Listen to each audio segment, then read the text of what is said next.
Hi everyone, Stacy here. Welcome to my channel or welcome back. So today let's dive into February and talk about the energies that are going to be available to us for the month ahead.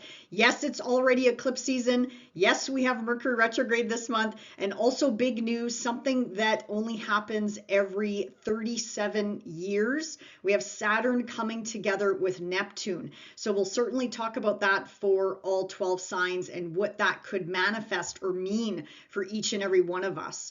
But really quick, before I dive into each and every sign, I want to take a fast opportunity to thank each and every one of you for liking my content, sharing out my content, and subscribing to my channel. I truly appreciate the love and the support, and I'm sending that back to you tenfold. So I'm very grateful for each and every one of you.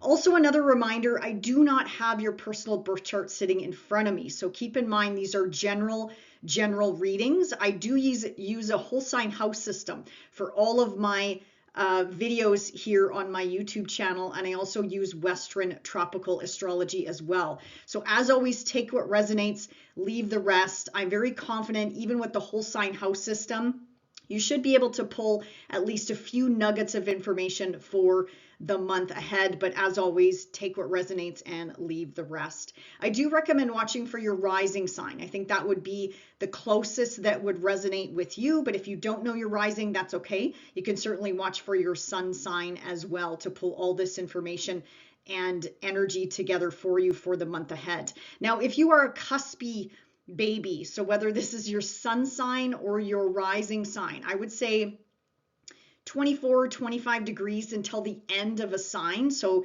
up to 29 degrees. You can certainly watch for the next sign over as long as it doesn't confuse you, because I can appreciate if you have a late degree sun and a late degree rising sign, you could be watching up to 4 different horoscopes. So as long as that doesn't confuse you, certainly knock yourself out and watch for the next sign over, because again, I'm pretty confident. I myself am a late degree rising and sun sign. So even when I'm watching my favorite astrologers, I usually watch for the next sign over. And you can at least pull some nuggets of information. It's not 100% because again, it depends on the house system you prefer, and it depends on if you even follow Western tropical astrology as well. So always keep that in mind. Now, my readings, my one-to-one readings that I do usually offer are still on hold for now. So I do appreciate your patience. So January, February, I'm on a little bit of a hiatus. I'm on a little bit of a much needed break. So I appreciate your patience, but I will be opening up my calendar shortly here, hopefully in the next couple weeks or so, I guess, depending on when you're watching this video. But middle of February, I'm really hoping to open my web store back up. So feel free to navigate to my website if you'd like to be added to a notification list. For those of you that have worked with me in the past, certainly you have my email. So just reach out to me. I'm more than happy to let you know when my web store is back up and running. Also, just a reminder, I have timestamps down below as well, so feel free to jump around, and also feel free to check out my other videos as well. So before I forget, I've made separate videos below about the current eclipse cycle that we're in right now, the Pisces Virgo eclipse cycle, Saturn moving into Aries, we have Neptune moving into Aries, Uranus moving into Gemini, Pluto moving into Aquarius, and Jupiter in Cancer. So stay tuned for my new videos that will be coming out eventually. So Jupiter moving into Leo later on this year, and also the nodes of the moon moving into brand new territory this year as well, because we actually have a sneak peek of the brand new eclipse cycle that is starting in the Aquarius Leo axis that's actually starting this month. So let's just dive into some high level overviews for the month ahead. Mundane transits this month, definitely not as many as last month of January, I guess, depending on when you're watching this video. But feel free to take a screenshot for those of you that like sort of the dirty details of the mundane transits day to day. Keep in mind, I don't include the asteroids in these as well, just to kind of keep it a little bit more short, sweet, to the point. Ingresses this month. Now, Mercury retrograde is happening this month. Mercury is going to be spending a long time in the sign of Pisces. So that area of life in your respective birth chart is going to be going over some review, revision, reassessments. Plus, on top of it, all of the Mercury retrogrades this year in 2026 are going to happen in water signs. So the first one we have, of course, is Pisces. The next one in the middle of the year, I was going to say middle of summer, but it depends on where you are on the planet. Middle of the year, we have one in Cancer, and then to wrap up the year, we have our final one in Scorpio. So if you know your birth chart, great. If you don't, just bear with me for a second here. Look to those water houses of your respective birth chart. That's where you're going to go through some revision, reassessments in these watery areas of your life. Of course, I'm going to talk about it as we get closer to those days. So of course, this month we'll go over the Piscean area of life and what you could be reviewing or reassessing, or some themes to kind of look out for the month ahead. Now, the good news is Venus is moving into Pisces as well this month. So the past, I'm going to say 2 months or so, she's kind of been hindered a little bit moving through the sign of Capricorn and Aquarius. She has to work extra hard to kind of express her qualities in those two areas of life that are actually ruled by Saturn. And she is quite different from Saturn. So she's exalted in Pisces. Hallelujah. I think this is going to help us quite a bit. You know, we have eclipses this month taking off. We got this Mercury retrograde happening in Pisces, and Mercury does not like being in Pisces. He cannot function very well in Pisces, but at least we have Venus to sort of lean on, where she'll be exalted in this area of life. So of course, we're definitely going to be talking about that Piscean area of life. Quickly going back to Mercury here, we're definitely going to have to work a lot harder in February and March to communicate, to get our ideas and our thoughts across. So always keep that in mind for the month of February and March, even if you're trying to set up travel plans, or you're trying to communicate, whether it's with a loved one, a work colleague, a boss, a child. All of our language is going to be kind of muffled a little bit in the sign of Pisces. So just know that you'll have to put in some extra effort, some extra work on how to express yourself. Mind you, art, any sort of artistic pursuits or creative pursuits are going to be off the charts. But again, the typical Mercury retrograde rules apply. So any sort of travel delays, travel snafus, tickets getting lost, itineraries getting mixed up, again, travel delays, planes being late, transportation breakdowns, things like that. Typical. Again, this is nothing new. It's just that it's happening in a new area of life, and just some things to keep in mind, especially if you are traveling this month or next month. Just pace yourself and give yourself grace. Plus, on top of it, we have an eclipse. So I always say kind of pack lightly, be prepared for some unexpected change or delays or some dilemmas that you'll have to, again, pack your patience to kind of move through those energies this month. And schedule light. Schedule light, you guys, if you can, especially on or around the 17th of February, all the way until March the 3rd, because that's when we are in between two eclipses. Yes, this month we have our first one in Aquarius, and then early March, which I'll certainly talk about once I release my March video, that one is going to take place in Virgo. So just take note of what happens between middle of February until middle of March. And life can really speed up around these eclipses as well. That's what fascinates me about eclipse season, is so much change can happen in the blink of an eye. And then, a couple of weeks later, we get out of this, the more intense eclipse period. And it's like, wow, look how much happened in just a couple weeks time. So just always keep that in the back of your mind as well. Okay, as I mentioned, Saturn is moving into Aries. Now Saturn, this isn't brand new energy, but it's kind of newish energy. So Saturn and Neptune did dip into Aries last year in 2025. Actually, Neptune spent most of 2025 in the sign of Aries.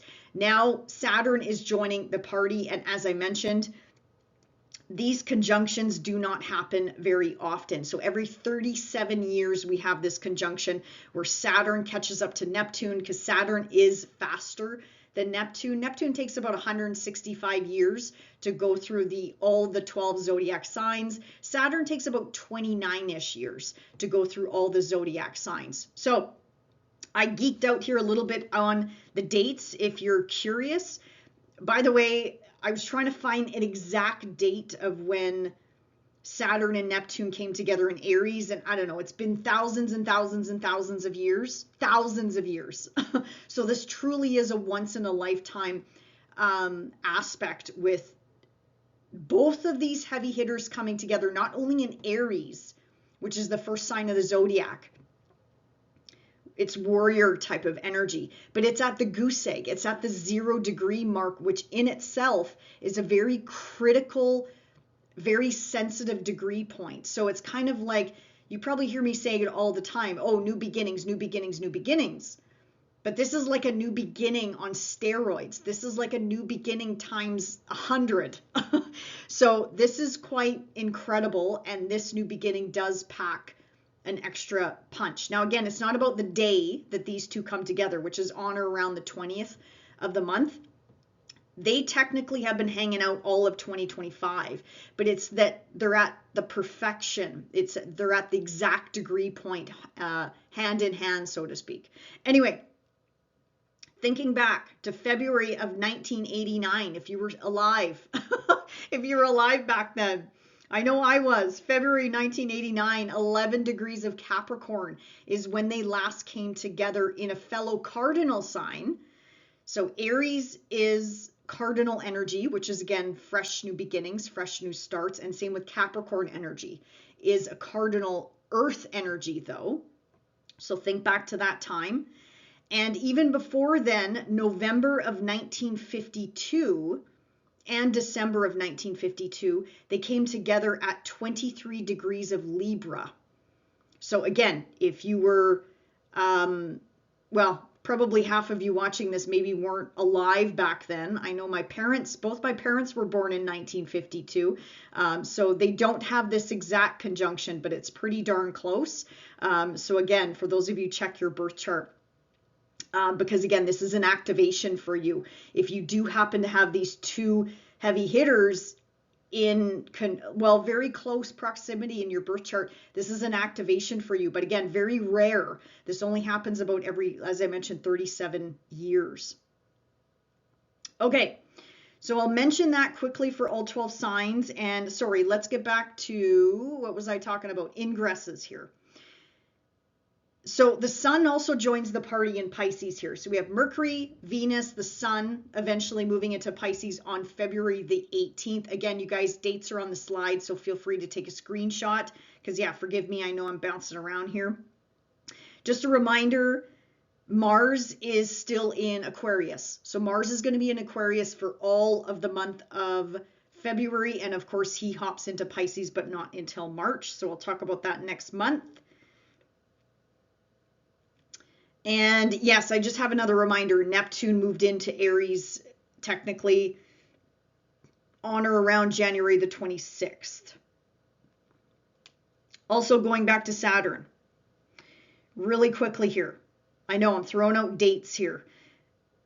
April of 1996 until March of 1999. That's the last time Saturn went through Aries. So again, think back to that time. Again, if you were alive or not alive, maybe some of you are having your first Saturn return with Saturn moving into Aries, or your second Saturn return. Again, check out the links in the description box below where I go through the Saturn cycles and you can learn a little bit more about Saturn, or again, jump around. I have timestamps for all of my videos, or they should be there. If they're not there, certainly message me and let me know, and I'll make sure they are there. So yeah, Saturn coming back around from the late 90s. So think back to that time period, what was happening in your life. It doesn't mean the exact same thing is going to happen because it's not really possible. So if you're saying to yourself, oh, I got married and I popped out a bunch of kids. Well, again, 30 years later, you might get remarried. Maybe. We'll talk about that. But I mean, are you going to be popping out kids 30 years later? I don't know, right? Maybe grandbabies. Maybe grandbabies will be coming along. But yeah, we'll talk about that for each and every sign.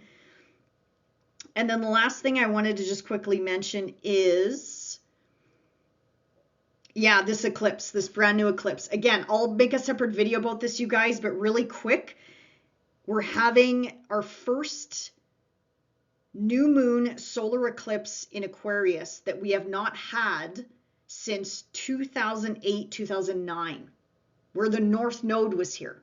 Okay, so we had the last Leo Aquarius eclipse cycle was 2017, 2018, I believe. Yeah, I have it right there on the slide. I guess I should look at what I already wrote on the slide. 2017, 2018, yes, we also had eclipses in the Leo Aquarius axis, but the North Node was in Leo and the South Node was in Aquarius. So we have the North Node. This would be a North Node eclipse in Aquarius that we have not had since 2008, 2009. Again, cycles. Something could be coming back around. Think back 18 years ago, roughly 18, 19 years ago to that time period. Again, is the exact same thing going to happen? Probably not, but life is about cycles. It's kind of like, have we learned our lessons from that last cycle?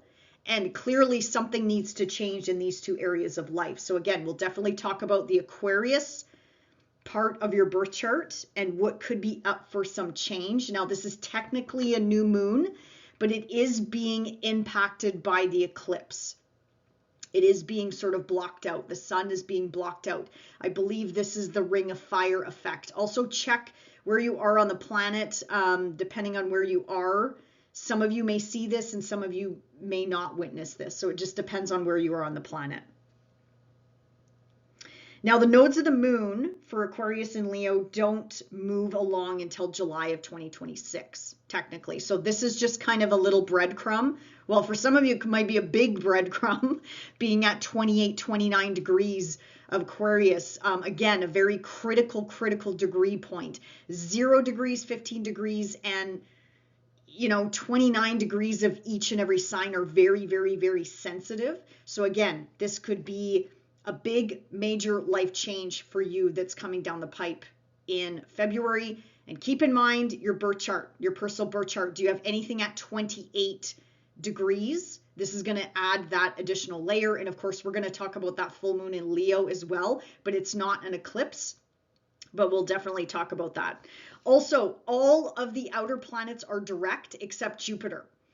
So Jupiter is the only outer planet or social planet that is still retrograde. Otherwise, Pluto, Neptune, Uranus, and Saturn, they're all direct and they're just waiting for Jupiter to go direct in Cancer. Okay, you guys, enough of me talking. Let's dive into all 12 signs. Just a reminder, timestamps are below. Watch for your rising sign or watch for your sun sign. If you're a cuspy baby, watch for the next sign over. Hey, Aries, sun or rising, welcome to February. Let's quickly talk about that conjunction of Saturn and Neptune in your first house. Now, keep in mind, I made separate videos down below if you haven't yet checked them out, where you can learn a lot more about Neptune and Saturn in your sign for quite some time. Neptune is going to be here for 13 years and Saturn is going to be here for about 2.5 years, Aries. So what could this new 37-year cycle reset mean for you? So because it's in your first house, Aries, this is all about your physical appearance, your identity, your status. Because, I mean, Saturn does also rule the top of your sky, the 10th house, the 11th house. Your career, I have no doubt, is going to be going through some change, some big change and transformation. Again, is it going to happen exactly this month? Probably not. Keep in mind, these two planets were very close together pretty much all of 2025. It's just that this month they perfect, and then now Saturn can carry those seeds that you have been working on and planted perhaps even back in 2025. He's going to take them as he cruises along Aries now, because Neptune and Saturn are not going to be backing into Pisces now. This is it. They are in your sign for quite some time. So anyway, identity shift, your status shift, like what you're known for is definitely going to be going through a little bit of a change. Even how you express yourself, I think that's going to be going through a change as well. Health and well-being of the body could also be coming up as well. So I definitely encourage you, Aries, if you haven't already done so, definitely do your best to get into some sort of healthy routine or regime, whatever that means to you or for you. Your approach to life, the rising sign I'm thinking of, especially the glasses, the lenses that we wear, that we project onto other folks, that is probably going to go through some changes as well. First house is also, connected to all areas of life. So as I mentioned, for you, Aries, this could be your career. This could be retirement. This could be owning a business, running a business, going from entrepreneurship to back to a regular 9-to-5 job, whatever that's going to mean in this new world, or vice versa. Giving up that corporate hat, letting go of that big, expensive, stressful job that, probably makes you a lot of good money. But I mean, you're probably stressed to the max, Aries. Maybe you are, maybe you're not. I'm just throwing out some examples here. So maybe it's time to hang up your hat there and maybe move into a spiritual-based business or creative-based business, or moving into something that lights you up, lifts you up, my friends. So this could be a whole bunch of scenarios here, because as I mentioned, anything in the first house can technically ripple out to multiple areas of life. Let's see here. Saturn also rules your 11th house of gains, of your relationships with other people. So friendship circles. This is sort of a relating house to you as well, Aries. So that could be going through some shifts and changes as well. Okay, so that's all I could talk about that for a lot longer, but I want to try to keep these videos short, sweet, to the point. Let's dive into where the sun is pouring light, heat, energy into two respective areas of life for you, Aries. So that's your 11th house, 12th house. As you can see, lots of energy and personal planets going on there. Now I'm going to come back to the 11th house here. So what I'm going to spout off here as some possibilities and examples. Keep in mind you have an eclipse here, Aries, this month. So the 11th house, this is where this is your Aquarius house. This is where the sun is still transiting. This is about older siblings, if you have any older siblings, friendship groups, circles, personal professional circles, humanitarian efforts. What does community mean to you? Any sort of memberships or affiliations that you belong to or that you associate with. It's also your role in these groups. If you do play a role, like what is your role in the friendship circles? Are you the one doing everything, Aries? Hint, hint, wink, wink. That's probably going to be changing, especially in this next eclipse cycle. This is also the house of luck, of your hopes, your wishes, your dreams, your long-term commitments and goals and gains. Networking, rubbing shoulders with like-minded individuals.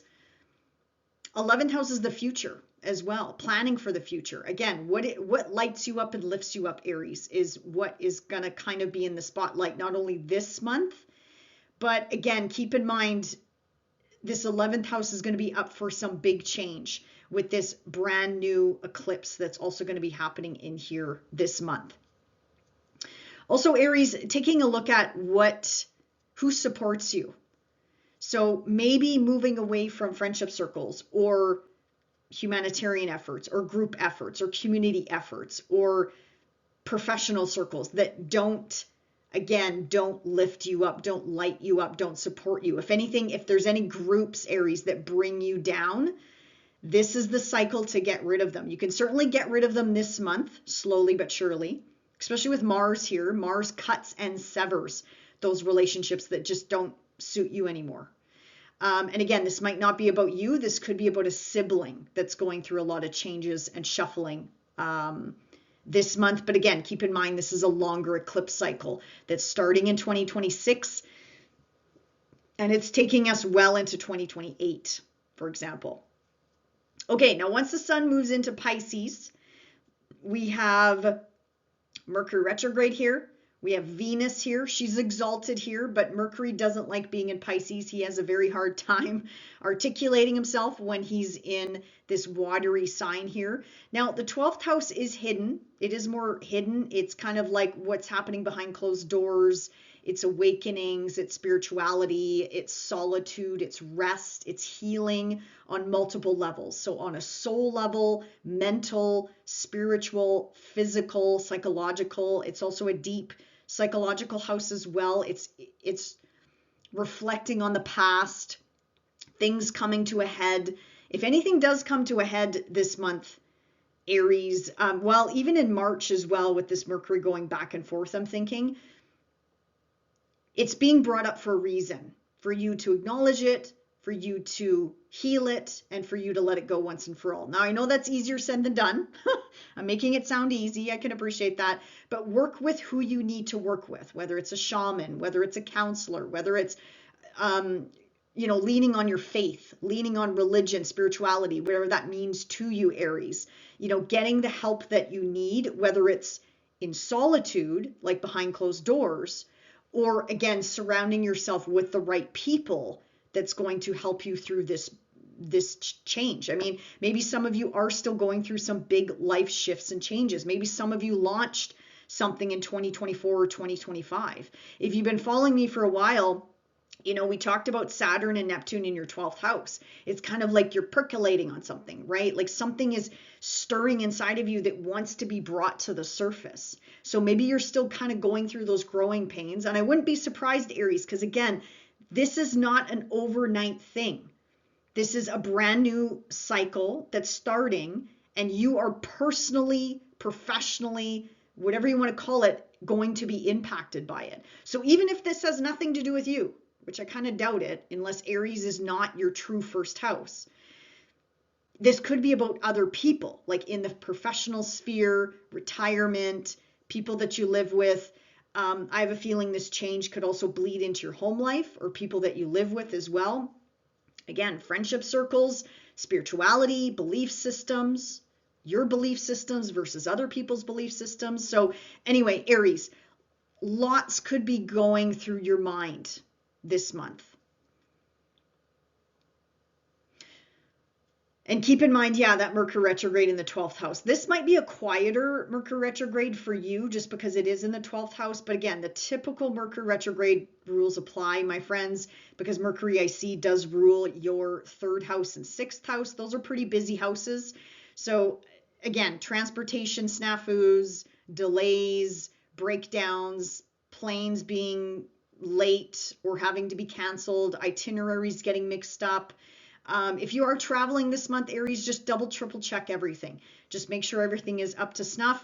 But be prepared for delays. And give yourself space and grace this month because, again, Mercury retrograde, eclipse season, I feel like that's kind of a double whammy for each and every one of us. So if you can this month, Aries, and next month, do your best to schedule lightly, but I can appreciate it.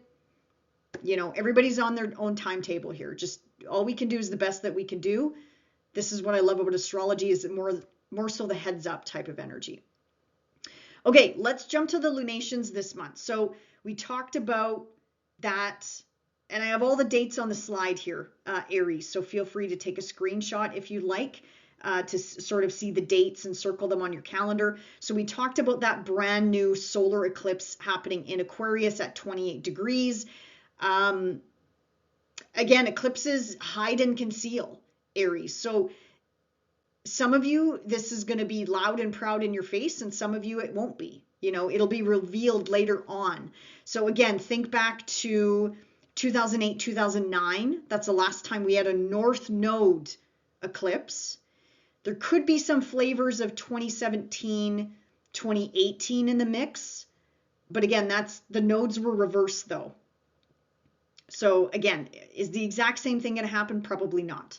Also, if you have anything around 28 degrees, this is going to add that extra layer. So if it is your sun sign, Aries, this is definitely something to do with changes coming up on the career front, changes with your kids or grandbabies, children or grandbabies. It's kind of like surprise news coming in from a child or a grandchild. And then I don't want to bore you. We talked about the 11th house. So, I mean, any sort of changes or shuffling could be happening in this area of life. Again, Might happen this month or it might not. Eclipse energy is about 6 to 8 weeks before the actual day, and it ripples out 6 months. So it's not usually about the exact day, but it could be. Especially if you have anything around 28 degrees in your birth chart, this is where it's going to add in those extra layers, Aries. Now, the full moon in Leo, I love this full moon for you because first of all, it's pouring in incredible energy into your planets, placements, points, whatever you're watching for. So again, if you have anything around 13 degrees, it's going to add in those additional layers. So sun sign, it's something to do with your career. If it's your rising sign, it might be something to do with your identity. As I mentioned, I have no doubt, Aries, you're going to go through a huge identity shift with maybe some of you already have. I have a feeling maybe some of you already have, but with these two heavy hitters moving through your first house of identity, this full moon could be highlighting something about that, especially if you have anything around 13 degrees. Fifth house is a really nice, fun house, actually. It's one of my favorite, actually the fifth house, 11th house is one of my favorite or axes, I should say, is my favorite axes. So the fifth house is joy, pleasure, romance, dating, self-expression, hobbies, creativity, and as I mentioned, children, grandchildren, and gambling, entertainment. Again, bringing back that spark, Aries, what lights you up and lifts you up. Now, it is a full moon, Aries, so it might be a little bit dramatic, but it doesn't have to be. This is where your personal birth chart comes to the forefront. So full moons are endings, culmination points. This is right off the hop. I forgot to mention on February the 1st, give or take a day or two, depending on where you are on the planet. But this is something that's meant to end, meant to be released, so you can move into the next chapter. Or again, it might not be about you. It might be about a child or someone that you live with, or a grandchild as well. I have a feeling possibly a pregnancy signature, but there's got to be more in the mix to kind of see that. Now, I'm not saying you per se, Aries, I can appreciate that, but I'm just thinking maybe somebody that you know, for example. All right, Aries, that's all I wanted to cover off for the month ahead. So enjoy February, enjoy the Mercury retrograde and eclipse season, and we'll see you back here in March. Bye for now. Hey, Taurus, sun or rising. Let's first talk about this Saturn and Neptune coming together in your 12th house. And just a reminder, links in the description box below if you want to learn more about Neptune and Saturn moving into Aries. I made separate videos about that. So, Taurus, this is happening in a hidden part of your sky. So some of you may feel this and some of you may not. Now, this is such a rare transit to have, first of all, in the sign of Aries, and second of all, at the 0 degree mark, Taurus. I'm going to give you some examples of what could manifest in the years ahead, because it's not so much about the day, the conjunction that's happening this month. It's about maybe something that you put into motion in 2025, because these two planets were closely connected all of last year. It's just that this month they're perfecting this month. And then now Saturn is going to gather up those seeds of intention that you have been planting again over the past year, I'm going to say. And then he will continue to take them through your 12th house and into your first house once he pops into your first house in about 2.5 years. So 12th house, Taurus, all about preparing for a brand new cycle. This is about endings and new beginnings in general. You know, the 12th house is a house of endings, but I mean, you can't have an ending without a new beginning, right? Letting go, cleaning out the closets, getting the skeletons out of the closet. I mean, with Saturn and Neptune in here, there is no more room left in your closet, quite literally, Taurus. It's about, okay, now you got to just make them feel at home in your hidden 12th house for the next several years. This is a huge reflection period for you, Taurus. So again, pace yourself, give yourself grace. These guys aren't going anywhere, you know, fast, or I should say these energies are not going anywhere fast. But it's about where is your time, your energy, your effort, your love being spent. This is huge awakenings, big spiritual shifts. Again, whatever religion, belief systems, Spirituality means to you, for you. I think that's going to really shift over the next several years. It's about spending time with yourself, Taurus. This is a huge solitude house. So whatever that means to you, for you, you could be spending some time away from family, away from friends, getting to know yourself again, Taurus. However that may be. Like, I don't know if you want to do backpacking. I don't know if you want to sell everything and live in an RV. Just kind of like getting away from it all and getting to know who you are and what you want. And again, this is a long cycle, Taurus. So I'm not saying you got to do that in the month of February. Definitely not. But this is going to kind of be coming up over the next several years. And again, it comes down to your personal birth chart as well, if you do have anything in the sign of Aries, among other respective signs as well. Dreams, I think, are going to get really, really vivid for you as well, Taurus. And again, with Saturn here, it's about bringing your dreams to reality. And again, you don't have to do it overnight. Okay. Once Saturn pops into your first house, I think that's when it's going to be kind of like your launch, kind of like, okay, things that I've been working on the past 2 years, now I can bring them into form. I can get them out of here and onto paper, or whatever the case may be. Because Saturn does rule your 9th house of book publishing, writing, mentoring, teaching, coaching, Taurus. So, I mean, some of you probably got a book in you that you're trying to bring forward. Jupiter in that 3rd house of writing, of speaking, you know, something that you're trying to download and channel could be there as well. 12th house is also about your hidden gifts, talents, and abilities, Taurus. So again, there's something inside of you that is trying to come up and out. That's what Neptune will be stimulating for you. Again, 13 years though, Neptune is going to be here. But Saturn is, he brings it to form. He brings it to reality. No other planet can do that better than Saturn. So anyway, Aries, hopefully that gave you some things to think about. Also, Saturn is your career planet as well. You know, Saturn rules the top of your sky, Taurus. So travel, hospitality, anybody at a distance, global affairs, international. As I mentioned, going back to school, mentoring, teaching, coaching, training, you becoming the teacher, you becoming the elder, Taurus.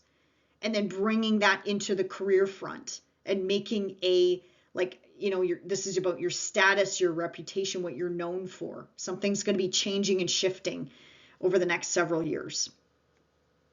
Friendship circles too, I think, are going to go through an overhaul. Who you hang out with, I think that could probably go through some change as well. Okay, Taurus, let's move to where the sun is pouring light heat energy into your sky this month. So I'm looking at your 10th house, 11th house, which I kind of covered off a little bit there.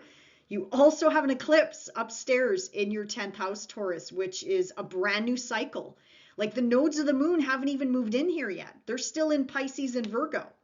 So this is a sneak peek as to what is to come for you later on in 2026 that's going to take you into 2028. So I know a lot of these are futuristic themes, but I'm just trying to kind of give you a local perspective for the month of February, but also something that's going to cascade well beyond February, my friends. Okay, so let's first talk about that 10th house, where the sun is currently transiting in Aquarius. So this is all about your career, your public image, your public status, your public reputation, like what you're known for. Do you have a 9-to-5 or are you retired? Because you also have a full moon at the bottom of your sky too, which I'll get to in a second. Are you married? Are you single, Taurus? You know, that could be going through a bit of a shift and change. If you are single, by the way, Taurus, I have a feeling, you know, this new eclipse cycle that's coming in, that could change. That could definitely change. Also, again, big career changes, big career moves here. Could they happen this month? Sure. But eclipses aren't so much about the day. It's sort of 6 to 8 months, 6 to 8 weeks, 6 to 8 weeks before the actual day. And then 6 to 8 months, well, I'm going to say, 6 months afterwards. 8 months is a bit of a stretch. So again, big change could be coming down the pipe with regards to your career, or a boss or authority figures, or changes at the top of the food chain if you work for an employer. If you own a business, run a business, Taurus, again, this is changes, keeping up with the times. I have a feeling like something needs to shift and change here. Mars in your 10th house too cuts and severs, my friends. So if you are looking for a new job, if you are looking to get out of your space, your workspace, I would say now is the month you could try to put yourself out there. But again, don't try to manifest too hard, because eclipses are eclipses. It's kind of like expect the unexpected. This eclipse in particular is also squaring Uranus as well, that's in your sign, my friends. So don't push too hard. What's meant to be yours will never, ever, ever go past you. But I'm just saying, for those of you that are getting restless, you might feel it this month. You know, this might be the month where you're like, you know what, I've been in this job for the past, I don't know, 5 to 7 years. It's time to change that up. Well, definitely with Pluto here as well. So also you as a parent, there could be changes in a parent's life, mother, father, authority figures, or you as a parent. Something could be shifting and changing here as well for you. Now, once the sun moves into Pisces, this is where you have Mercury retrograde. Venus is exalted here, thank goodness, because we can lean on Venus here. Mercury is not comfortable here. And keep in mind, you have this retrograde energy here for the next couple months here, Taurus. So the 11th house is all about friendship circles, your role within these groups, whether it's personal or professional. This is networking. This is social media. This is how you use social media. This is... some of you that are single could find love in friendship circles. That could be a possibility. Love coming back around from the past, because I see Mercury rules your 5th house, my friends. So that could be a possibility this month or next month. Work opportunities from the past, like people that you've worked with in the past, that could be coming back around. Or just people that you haven't heard from in a while could be coming back around, whether it's friends, old work colleagues, old lovers. They could definitely be coming back around. There could be some shifts and changes in a sibling's life as well. This is also your house of hopes, wishes, gains, the future, what lights you up, lifts you up, Taurus. So I like that Venus is here. She usually lines our pockets and gives us that little energetic boost wherever she goes. And again, especially for Pisces, where she is exalted. This is your planet, by the way. Venus is your planet. She is going to be pouring in blessings. Actually, this is the good thing about your Piscean house. When it gets lit up every single year, Taurus, all of these energies, so the sun, Mercury, and Venus, and even Mars, once Mars hops in here next month, they will be pouring in opportunities into your planets, placements, points, whatever you're watching for, my friends. So whether it's love, money, new opportunities, new relationships, contracts, agreements, negotiations, that could definitely get started this month. But keep in mind, Mercury retrograde, you're reassessing, redoing something in this area of life. You're re-looking at your friendship circles. You're re-looking at humanitarian efforts, or you're looking at your role within all of these affiliations that you belong to. It's kind of like reassessing this. And kind of gut checking yourself. Like, do you really need to belong and pay fees and dues to, 7 clubs or 7 affiliations? Maybe it's time to kind of relook at that and reassess that, Taurus. Okay. So those are the 2 areas of life where I think February is really going to take the focus on. Besides that big conjunction, because again, this big conjunction is going to stand the test of time. It's a 37-year cycle, Taurus. So again, it's not so much about the month. It's about kind of that heads up energy of seeds being planted in 2025 and 2026, and how Saturn's going to crystallize them for you. Maybe not today, maybe not tomorrow, but sometime in the future, Saturn will make sure he crystallizes those hopes, those wishes, those dreams that you truly want. Let's jump to that full moon in Leo. So full moon in Leo, I have the dates on the slide here, so forgive me, I am bouncing around, I know. Right off the hop, February the 1st, full moon in Leo, 13 degrees, Taurus. This energy, keep in mind, does square your planet's placements points. So what do you have around 13 degrees? This is going to add in those additional layers. So full moons are endings, culmination points. So this is at the foundation of your sky. So this could be about security. What does security mean to you, Taurus? Family, home, roots, ancestry, self-care, property dealings, buying, selling, moving, renting, the past, retirement, or thoughts of retirement, planning for retirement. Again, the 11th house, you'll be going through that energy as well. And as I mentioned, this is a parental axis. So mother, father, authority figures in your life, bosses, or you as a parent, Taurus. Something here could be coming to light, coming to fruition, coming to a culmination point. Or this could be a breaking point, especially if you have anything around 13 degrees. So this is shining a spotlight, Taurus, on something that needs to change or end. Again, career, home, family, work-life balance. Burning the candle at both ends, Taurus, is probably not going to work anymore with this type of energy. It's might be time to kind of take a break. I can appreciate depending on if for those of you, if you are working or not. As I mentioned, new moon eclipse at the top of your sky. Think back to 2008, 2009. There's breadcrumbs here. So, and again, anything at 28 degrees of Taurus that you have, it is squaring Uranus, but anything else that you have here is going to add in those additional layers. So if it is your sun, it's something to do with the career that we talked about, this 10th house, right? Status, reputation, what you're known for, career, vocation, whatever you do from a 9 to 5. If you don't work, then it could be about you as a parent, something to do with your image. Again, your status. What are you known for? Volunteering, being of service.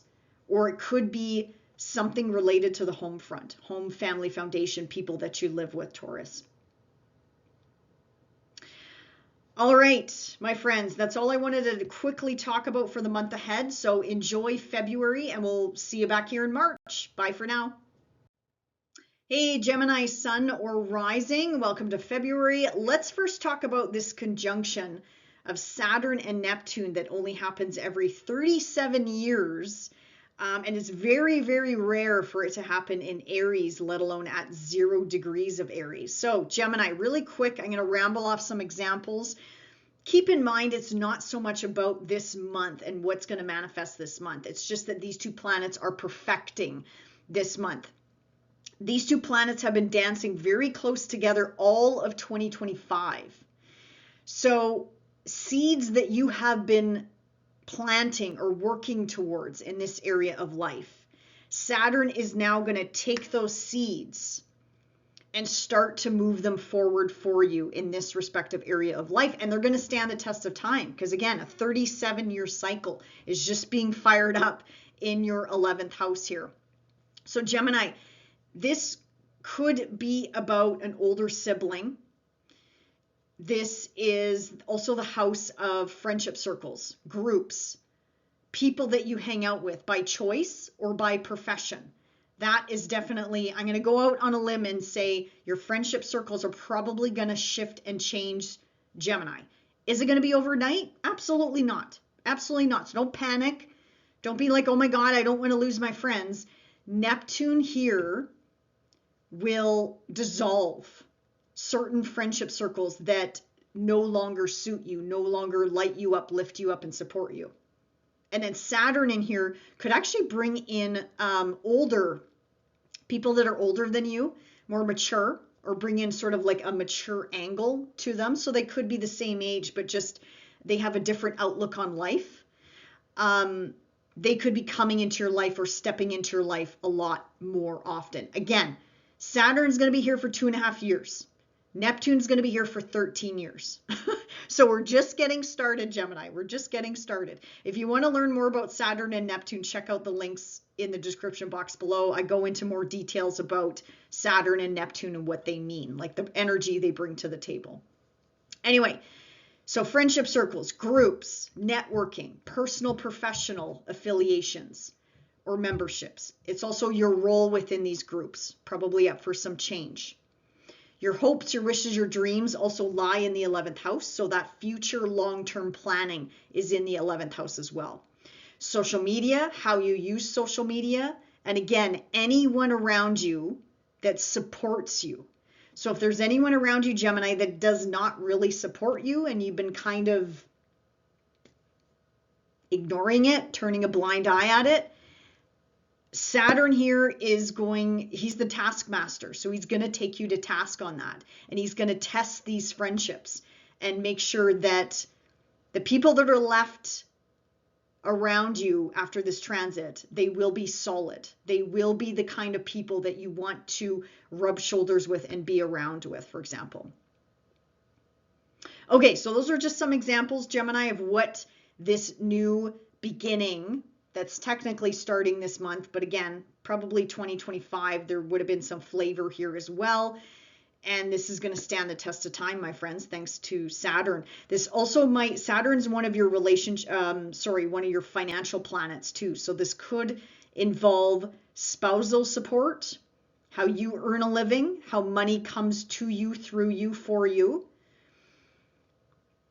This could also be a signature of your spouse's income could be changing as well. Travel, foreign lands, foreign shores, foreign cultures, anything global.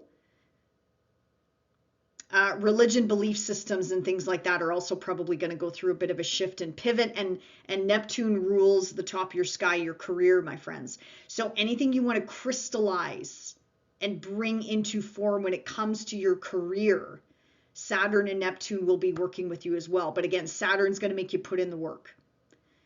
Neptune brings in that higher octave of being passionate about what you do on a 9 to 5, Gemini. But then Saturn's going to be the one that's going to crystallize that and bring that into form. Okay, so that is the 11th house energy where you have this brand new beginning. Now, let's talk about the two areas of life where the sun is pouring in light heat energy for the month of February. So your 9th house, 10th house is being highlighted here. Now the 9th house, keep in mind you also have a new moon eclipse here, which I'm going to come back to. And this one, we have, like, the nodes of the moon haven't even moved into Aquarius yet. The north node, as you can see, is still in Pisces. So think back to 2008, 2009. This is the last time we had an eclipse at the north node. So yes, we had an eclipse in the Leo Aquarius axis back in 2017, 2018. So there could be similar themes here with this new cycle that's technically not starting until middle of 2026. It's going to take us all the way to 2028. So this is just a flavor. This could be a breadcrumb. This could be a big deal, or some of you, I don't know, might not even feel this. It's hard to say because it depends on if you have anything around 28 degrees of Gemini or anywhere in your birth chart for that matter. It's going to add in those additional layers. So this 9th house packs a punch this month, Gemini, is what I'm trying to get at. Okay, what is the 9th house? Religion, spirituality, legal matters or legal battles. Higher education, teaching, book publishing, book writing, reaching a higher, wider audience. So for those of you, again, social media, trying to get out on social media land, YouTube star, book publishing, writing, whatever the case may be, a writer, it's getting your content out there to a higher, wider audience. This is the house of the gods. Or going back to school, higher education and learning something new, something that you're going to take into the career space. Anything to do with foreign lands, foreign shores, foreign cultures. Like, think big with this one. This is a global house. International affairs, dealing with people from all walks of life all over the globe. And this is the house of really pushing yourself outside of your comfort zone, Gemini. And this is travel. Did I mention travel? I mean, long distance travel. Yeah. Actually, the luminaries this month are really highlighting your travel access, Gemini. So I wouldn't be surprised if some of you are traveling this month, but keep in mind that Mercury retrograde, which I'll get to in a second. So this house is not only the focus for the month ahead, you also have Mars here, and Mars can cut and sever anywhere he goes. But he also helps us put in that laser focus, laser energy into this area of life as well. Also, anything moving through Aquarius, Gemini pours in beautiful energy into your planet's placements points. Whatever you're watching for right now, that's going to add in those additional layers and activations here. So keep in mind, this eclipse, there's something you're not quite seeing. It's still a new beginning, but eclipses are very unique where maybe something actually happened to you last month. You know, eclipse energy usually comes in 6 to 8 weeks before the actual day. So February the 17th in this case, or they could ripple out 6 months after the day. So it's not so much about the day, but it's the energy around or the months around this particular eclipse. So that's the 9th house. Now, once the sun moves into the 10th house, this is where you have Venus and Mercury. And Mercury's going to be here for about 2 months, Gemini. Keep in mind, anything moving through Pisces does make a square aspect to you. So there are some changes on the work front that have to be made or that you're going to feel restless about. So you might need to take some action in this area of life. 10th house is pretty straightforward. It's your career, it's your status, it's your reputation, it's what you're known for, Gemini. This is also the parental axis that's being hit here. So it could be mother, father, authority figures in your life. You as a parent could also be up for some change and introspection as well. And again, for those of you traveling, double, triple check itineraries. This is like the transit of things getting lost, items getting lost, like pack your patience, Gemini. This is your ruler. So Mercury is your ruler. You know, he doesn't like being in Pisces. He likes being in your sign and he likes being in Virgo. He can't swim. He doesn't know how to swim in the Piscean waters, my friends. So really, if you can this month, Gemini, I can appreciate, depending on your, whatever you do on a day-to-day, pack light, plan for delays, plan for disruption, plan for a little bit of chaos, especially if you are traveling, because this eclipse does square Uranus in your hidden 12th house, up in that 9th house of long distance travel. So again, just be aware of all this, Gemini. I'm not trying to Debbie Down you. I'm not trying to scare you. It's just the reality of Mercury retrograde at the top of your sky being challenged by the Piscean waters, quite literally. But the good news is Venus is here. So Venus usually brings in love and money. For those of you that are single, you can definitely meet someone doing what you love from a career standpoint. Now, if you're not working, what do you do from a 9 to 5? I would say put yourself out there, and you never know. You just never know. I mean, Venus is not retrograde, Mercury is, so you might have a hard time connecting with this person at first, but once Mercury goes direct, which is not happening until March, but once he does eventually goes direct, you can get to know this person at the core of who they are versus the miscommunications that are going to be flying around for about 2 months here. Okay, so those are the 2 areas of life that are going to be in focus, Gemini. Now, I'm going to jump to that full moon in Leo that is happening right off the hop, February the 1st. I have all the dates on the screen here, so feel free to take a screenshot. Now, this full moon is making really beautiful aspects to you, Gemini. It's an opportunity aspect coming out of this 3rd house. So the 3rd house, as I mentioned, is a travel axis. It's also an educational axis. So learning something new could be on the menu. Going back to school, wrapping up school, graduating, bringing the new skill set into the workplace, or into whatever it is that you do from a 9 to 5. That could be a possibility this month. New tech, new gadgets, new vehicles, however it is that you get around is also the third house. It's the mind, it's communication, it's how you digest and chew on information. Again, Mercury rules this area of life. So again, there might be a bit of a shock factor, not like off the wall shocking, but something maybe unexpected. Like, I'm just thinking of communication coming in that is sort of like, oh, kind of throws you for a little bit of a loop. Not the end of the world, though. At the end of the day, this is a full moon, so this is an ending, a culmination point, something that has to end. This could also have something to do with social media, the internet, short distance traveling, but also it could be about long distance traveling, siblings, cousins, relatives, neighbors, your neighborhood.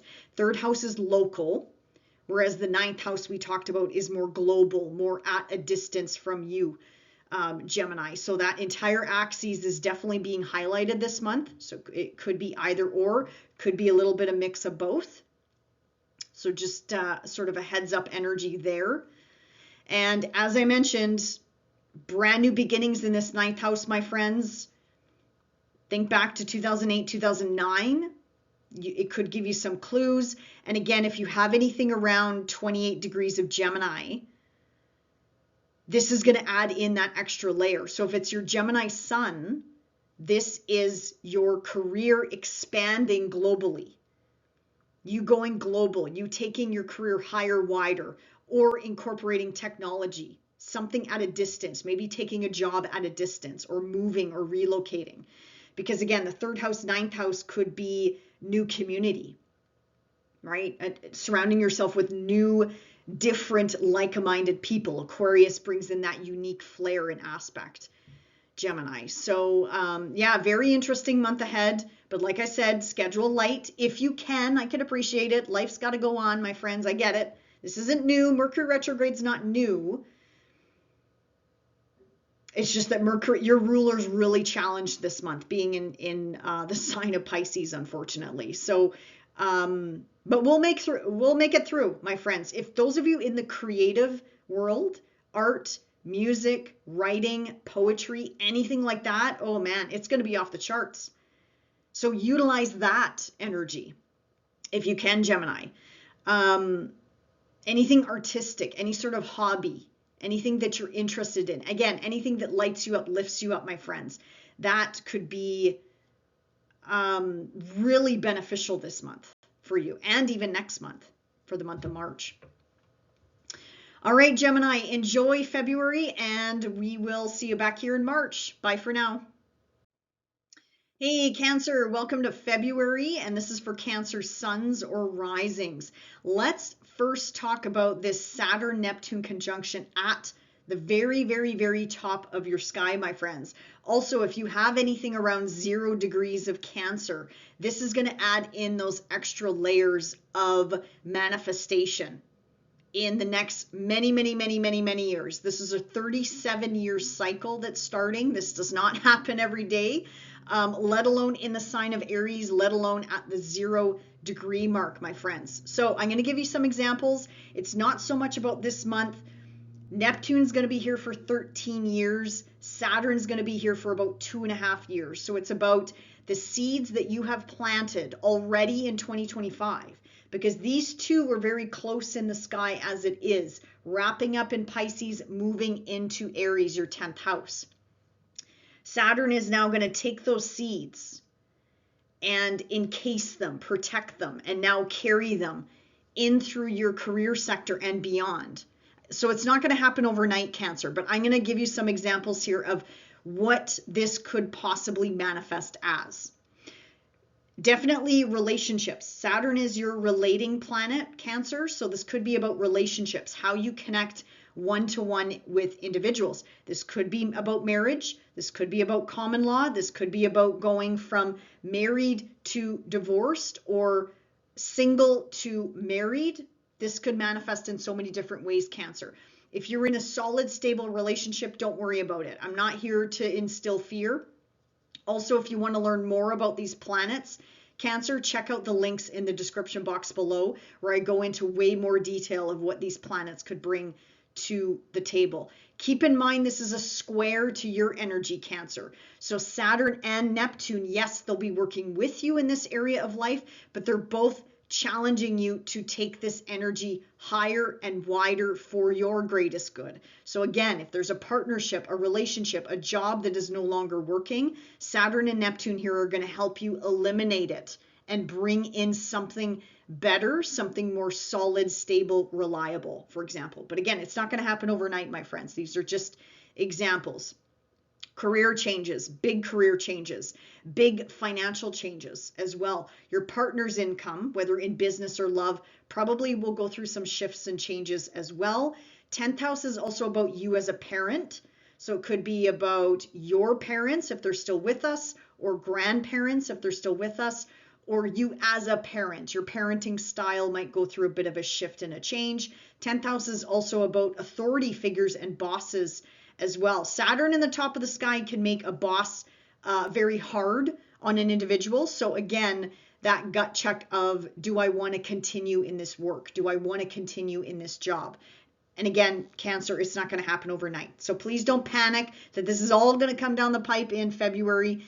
This would have already started percolating for you in 2025. And then now it's just going to sort of take off running in 2026 and beyond. Okay, let's talk about where the sun is pouring in light, heat, energy into two respective areas of life. So your 8th house and 9th house. So let's start with your 8th house of Aquarius, Cancer. Keep in mind, you have a brand new solar eclipse at 28 degrees in this sign. So the nodes of the moon haven't even moved in here yet. And we're already getting an eclipse in this brand new cycle that's technically not starting until middle of 2026, but it's going to take us all the way until 2028, Cancer. So little breadcrumbs could be happening this month, or they might have already happened last month, because eclipse energy happens 6 to 8 weeks before and ripples out 6 months after the actual day of the eclipse, which is happening around the 17th of the month. Okay, let's start with the 8th house. Let's break this down because the 8th house is quite a heavy, intense house. It is the house of Scorpio. So it's a little bit intense. It's deep psychological change. It's big life shifts and changes. So keep in mind, you're going to be having this eclipse energy hitting this area of life for about 2 years. This is the house of death and rebirth.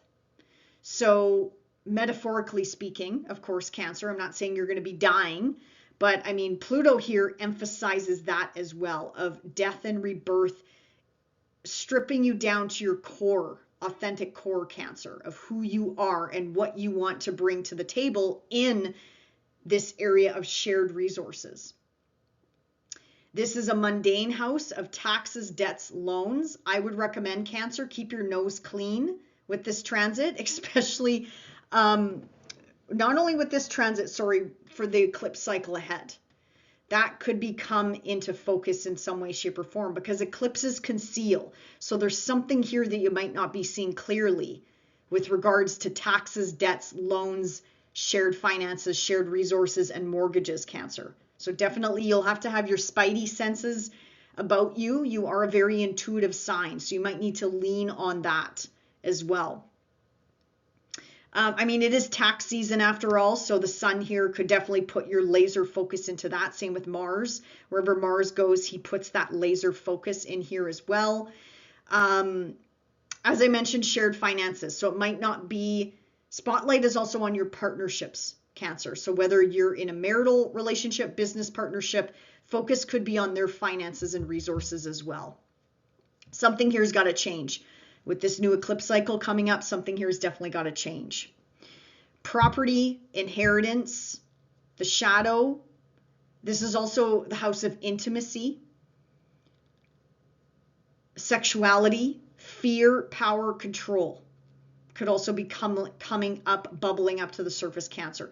If anything is coming up at this time that's bothering you, disturbing you, disrupting you in some way, shape, or form, get the help you need, my friends. Get the help you need. But keep in mind, with the eclipse energy, There's just something here you're not seeing clearly. So before you sign on the dotted line, keep in mind Mercury retrograde, but double, triple check everything. Double, triple check who you're dealing with. Because again, Cancer, I'm just putting it out there. You're just not seeing all the dirty details, especially if you're getting into a big mortgage or a big financial commitment with you and your partner. Make sure you understand all the details. Same with your partner. You know, this message is for them as well, because this is the house of their resources and finances, Cancer, and also how money flows to you. That's probably going to be up for some change as well. Possibly this month, but again, this eclipse cycle is going to take it definitely beyond February. Now, once the sun moves into the 9th house, this is a bit of a lighter house. This is about educational pursuits, if you're interested in that. This is kind of like upgrading your skill set, learning something new, and then taking that with you into the career sector, for example. This is writing, book publishing, mentoring, teaching, coaching,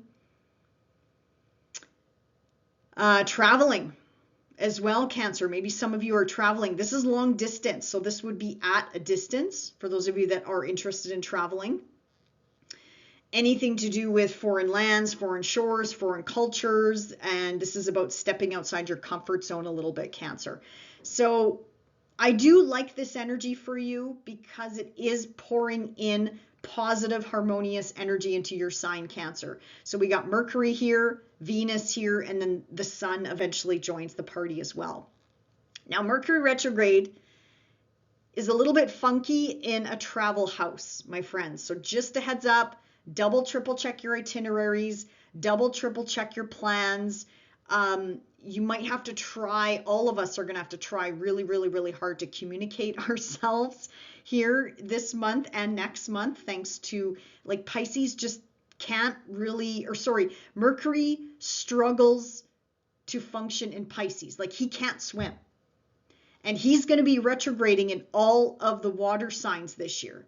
So this is kind of giving you a sneak peek as to reassessing this area of life, reassessing spiritual beliefs, religion, whatever that means to you, for you, legal situations, educational pursuits, travel, and what that means to you, for you, philosophy. So yeah, you could be gut checking something here with Mercury going back and forth, back and forth. But again, at the end of the day, they are pouring blessings into your sign, Cancer. But I can kind of see the confusion that could come in with this Mercury retrograde. So just as I mentioned, do your best to have your wits about you. If you have to sign on the dotted line, just double, triple check everything and have maybe a trusted loved one or a friend look things over for you before you make especially a big commitment, or if you change jobs, or I'm also thinking something to do with your money, shuffling around money and stuff like that, Cancer. But that's where I think the focus for you is going to be this month, Cancer. Also, for those of you single and looking to meet somebody new, yeah, you could meet somebody at a distance.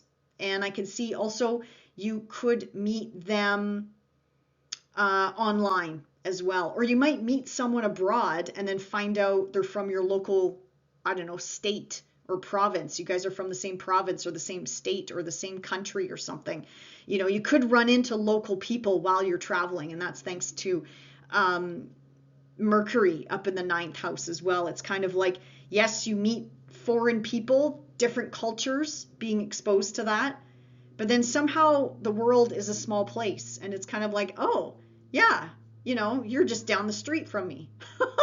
Or you're just in the town over from me. So there could be those sort of connections being made this month, Cancer. So I do love that if you are open to meeting someone new. For those of you that are connected, if you can get away together, that would be a blessing. Just again, keep in mind those damn Mercury retrograde rules. But I mean, we can't stop living just because Mercury goes retrograde. We can't. You have so much beautiful energy in your travel house, Cancer. I can't ignore that. Plus, at the end of the day, like I said, they are blessing you. They are trying to bless you with this beautiful energy coming into your sign. But I mean, it's yeah, it's kind of a double-edged sword with the Mercury retrograde plus the eclipse, my friends.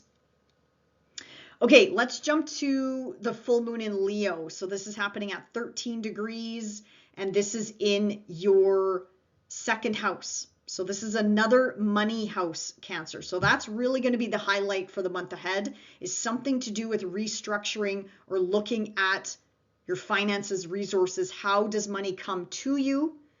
How does money flow in? How does money flow out? Your partner's resources, your resources. How do you earn a living? There's something here that's going to be highlighted or illuminated this month. And I have the dates on the screen here, my friends. If I didn't already say that, take a screenshot because I know I'm bouncing around here. Okay, so this full moon, this culmination point, this ending, could have something to do with the job, the work, whatever you do from a 9 to 5 perspective. If you don't work, again, money, resources, finances, 401k, RSPs, pensions. This could also be material possessions, buying and selling. Second house is also about your skill set, similar to the ninth house. Not quite though, but I mean, the second house is maybe thoughts of brushing up that skill set, thoughts of, okay, maybe I need to incorporate something new into my business, or maybe I need to learn something new.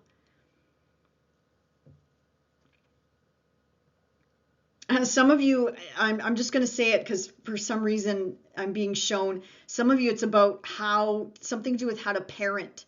Like, how do I become a parent, or how do I parent? Because it is in Leo after all, and Leo represents children or grandchildren for that matter. So yeah, some of you, it could be about, you know, preparing to expand the family, expand the home, whatever that means to you, for you as well. Because that, you know, real estate property also falls into the second house, eighth house as well.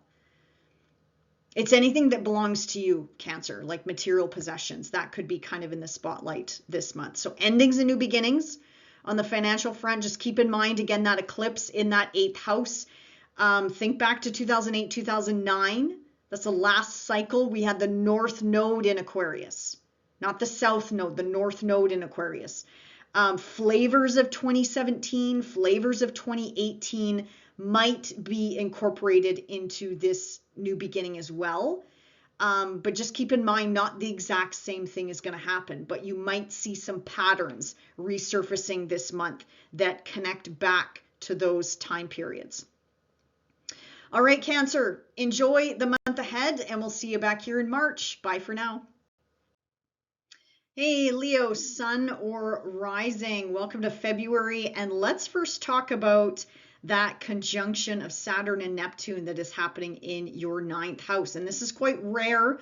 It only happens every 37 years, Leo. So, and it is even more rare to happen at the 0 degree mark of Aries. So I'm just going to give you some examples of what the ninth house is all about, Leo, and maybe you can connect the dots of something that you've been working on in 2025.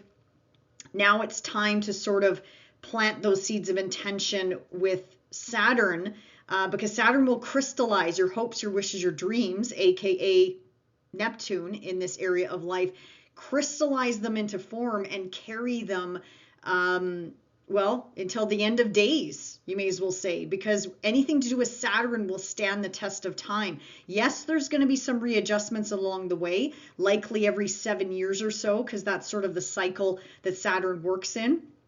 But you know that it's going to crystallize and manifest into something that you have worked hard for, that you have put your blood, sweat, soul, and tears into, Leo. Also, just a reminder, links in the description box below. What it means to have Saturn and Neptune up in Aries in your ninth house. And keep in mind, this is not all going to come down the pipe in February. It's just that this is the month where these two planets perfect. But I mean, they've been dancing together all of 2025 as far as I'm concerned, because when I work with the outer planets, I always widen up the orbs with the social planets and the outer planets. Personal planets are different. I usually tighten up the orb. So bigger planets, no, I widen those suckers up, because why not? Why not? Okay, Leo, ninth house, religion, ethics, belief system, spirituality, that is going to go through, I'm guessing, a bit of an overhaul for you over the next several years. Book publishing, writing. I think there's a lot of Leos out there that are going to be moving forward with that, reaching a higher, wider audience, whether it's through blogging or writing or communicating, because the ninth house is global. It's foreign lands, foreign shores, foreign cultures, anyone at a distance from you, Leo. So again, I love this transit for the Leos because, again, Aries from a whole sign perspective makes a trine to anything that you're watching for right now. And also, Leo, do you have anything at 0 degrees of Leo? That is going to add in an additional flavor and layer as to what this manifestation, this new beginning, again, that might not happen today or tomorrow or this month, but again, it's going to carry that other planet with it as Saturn moves along the sky, moves along the top of your chart, and moves this energy into your public status and reputation. This is also, Leo, the house of the gods and the house of pushing yourself outside of your comfort zone. So, Leo, I have no doubt this is about getting comfortable with being uncomfortable. You know, I can see a lot of you up on stage, and yeah, that's going to be pushing you beyond extremes for some of you. Some of you will love it and some of you won't. It depends on if you're an introvert Leo or an extrovert Leo, you know, and maybe some of you have to be an extrovert based on your career, for example. Also, this is the house of travel. Did I say that? Yeah, long distance travel, anything at a distance. So long distance trips and travels are going to take on a brand new meaning, more of what I'm thinking, more of a spiritual significance, Leo. Ninth house is also about citizenship, paper, immigration. Make sure you have your ducks in a row, Leo, if you are traveling. That just sort of popped into my mind here. Yeah, make sure if you are traveling abroad that your passport is well up to date and you're not traveling 2 months before it expires or something like that. And I think some of you also possibility of relocation, maybe even to a foreign land, foreign shore, foreign country, or real estate, something to do with real estate or rental property or agreements in whatever foreign means to you, my friends. Like, so out of province, out of state, out of country, anything at a distance, you could be manifesting something. Okay, so that's the ninth house. Let's go back to February. Let's focus back on this month. The sun is still transiting your 7th house of Aquarius, and then the sun will eventually pop into your 8th house of Pisces. So this is where I think your focus will be for the month ahead, is 7th house, 8th house matters. Let's start with that 8th house, Leo. And yes, we have a brand new moon, which is technically a new beginning. This is a solar eclipse in your opposite sign at 28 degrees, my friends. Now, you and Cancer are most impacted by eclipses because your two rulers overpass each other, whether it's a lunar eclipse or solar eclipse. Now, Leo, you are definitely impacted by solar eclipses. I'm a Leo myself, my friends, so I speak from experience as well. We are heavily impacted when our ruler is blacked out, darkened.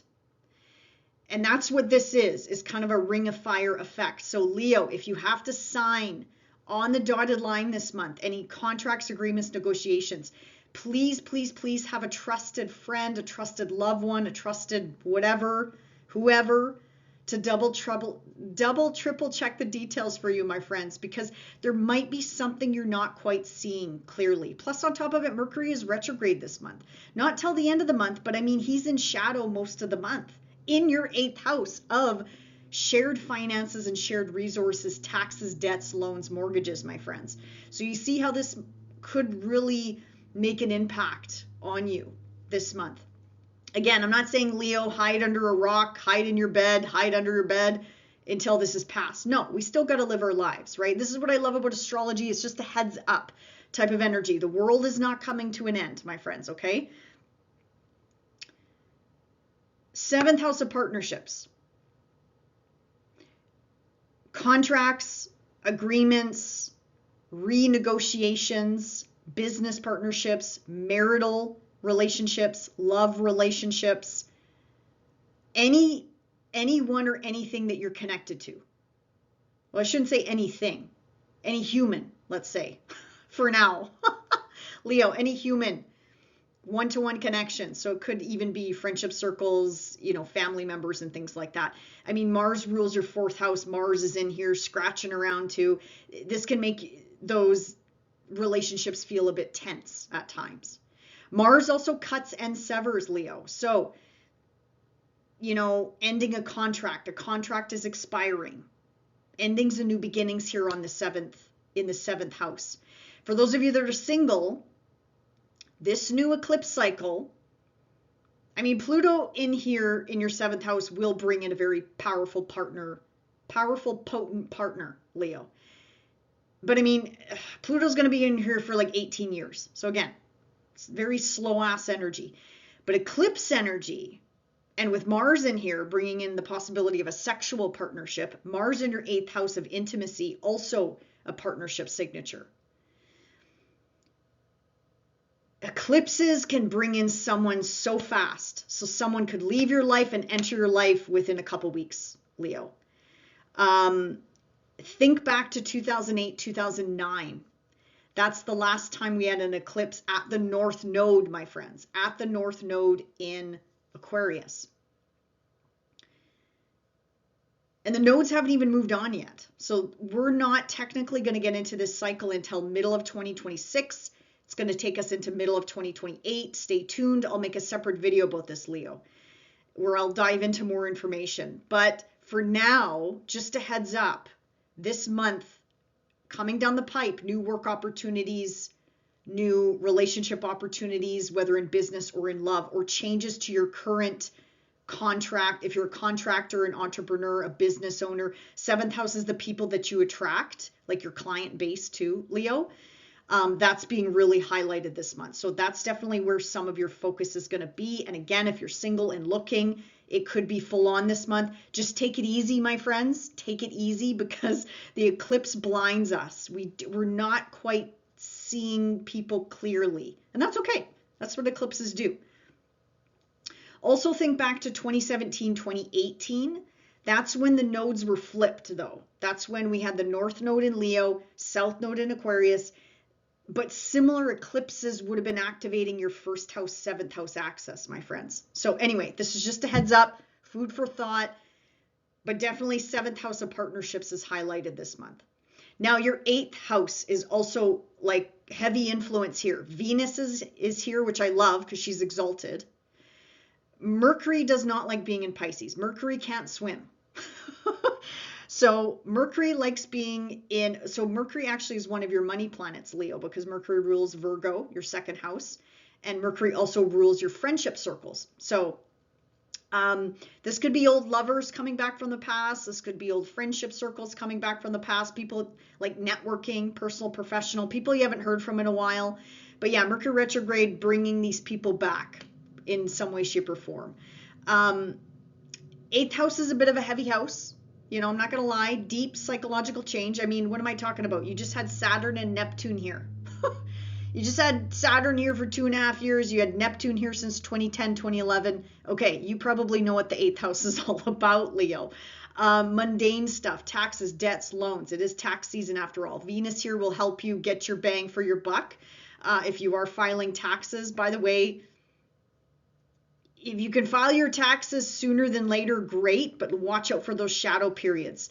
I have them on the slide here. I wouldn't recommend submitting your taxes while Mercury is retrograde in your 8th house. Probably just means you might miss a few things. So if you have to, you have to. Just know that you got to go back around and reassess something. But Venus here will help attract in not only love, but money.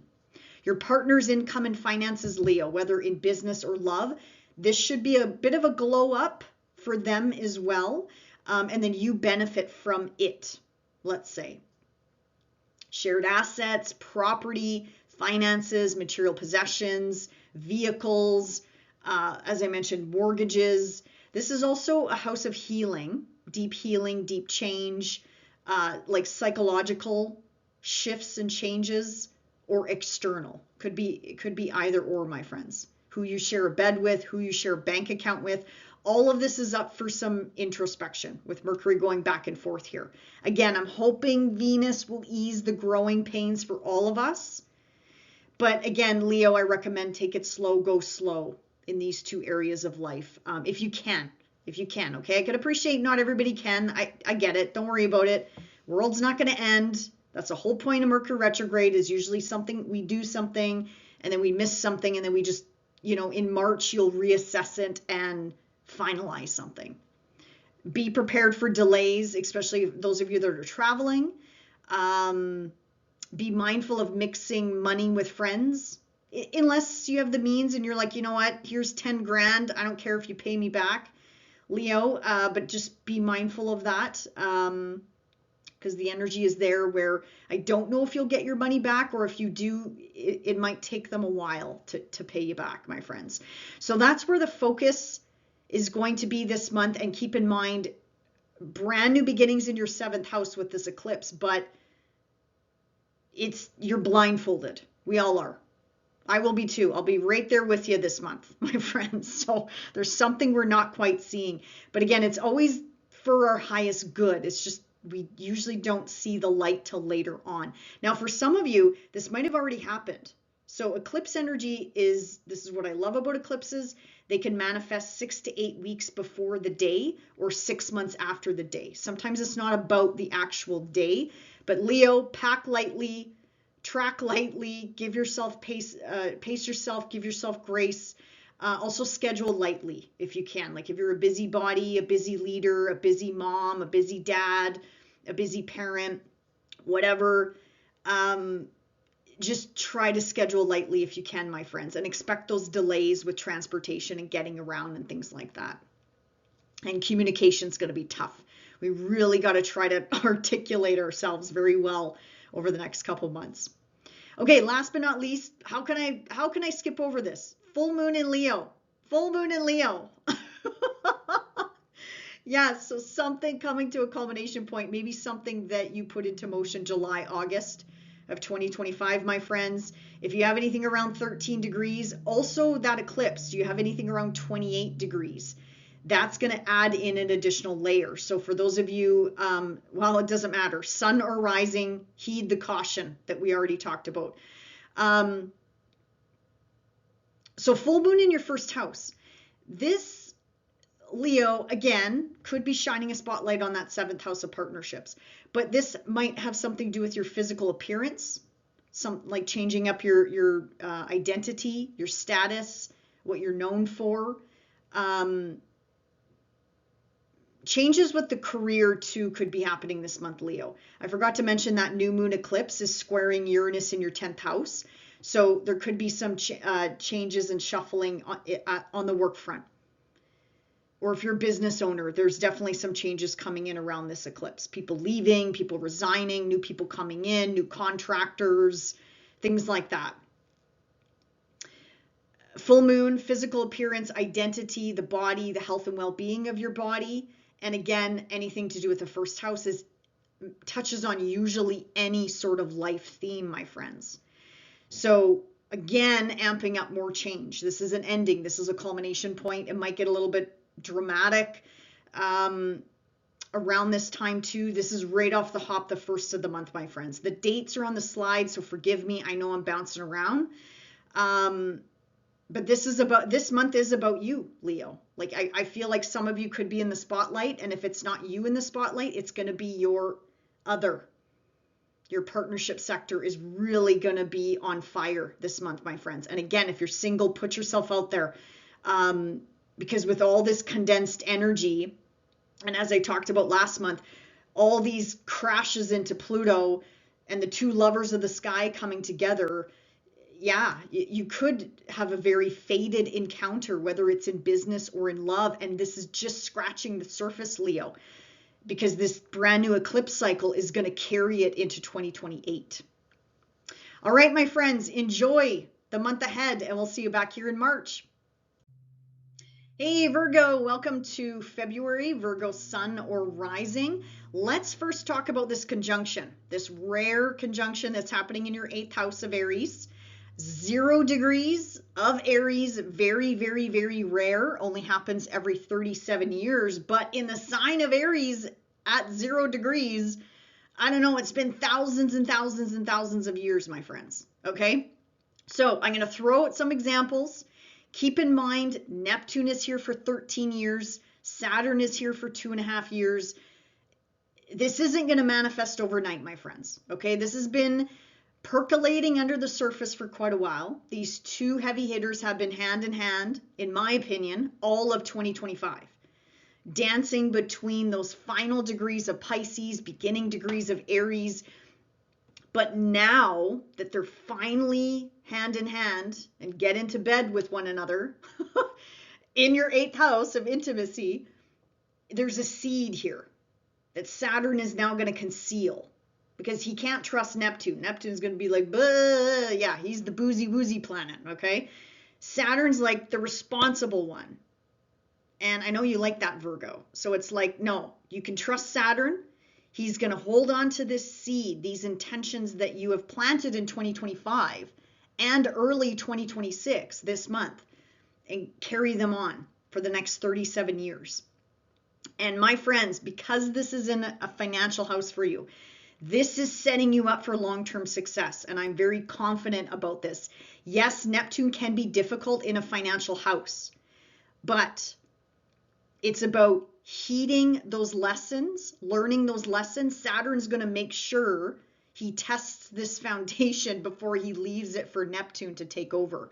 If you want to learn more about this, check out the links in the description box below, where I talk way more about Saturn and Neptune in general, and what it means to have them in the 8th house for the next several years. So, 8th house, deep psychological change. This is internal change and external change. 8th house is death and rebirth transformation. I'm not saying you're going to die, Virgo, okay? But you know what I mean, metaphorically. Phoenix rising from the ashes over and over and over again. That is the 8th house.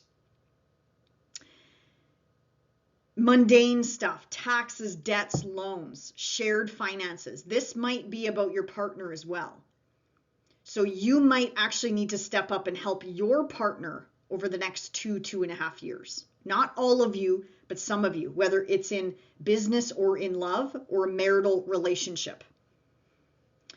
Property, inheritance, anyone who you share a bed with, anyone who you share a bank account with. This is also shadow work, especially with Neptune here, is going to really help you with that.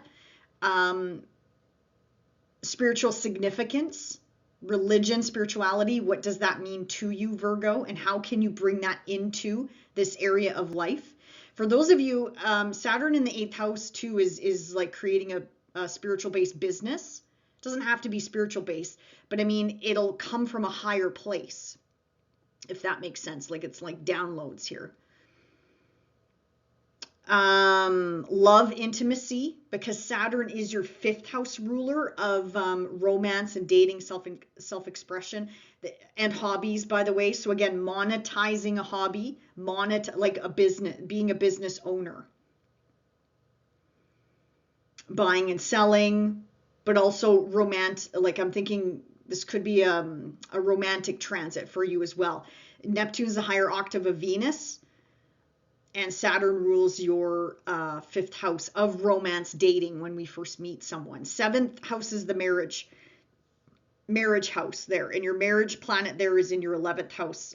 So I mean, yeah, Virgo, some of you that are single, it's like marrying a friend, marrying somebody in your current vicinity or social circle, for example. This is also the house of fear, power, control. So be mindful of that. Saturn might make your knees shake a little bit in this area of life, but just know he's just testing you, my friends, okay? Virgos, I'm not too worried about you. I'm not too worried about you. I mean, you are an earth sign.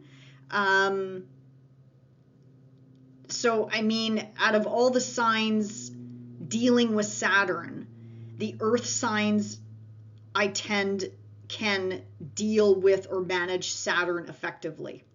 So he will help you build this area of life and build up your wealth that's going to stand the test of time. You just got to put in the work with Saturn.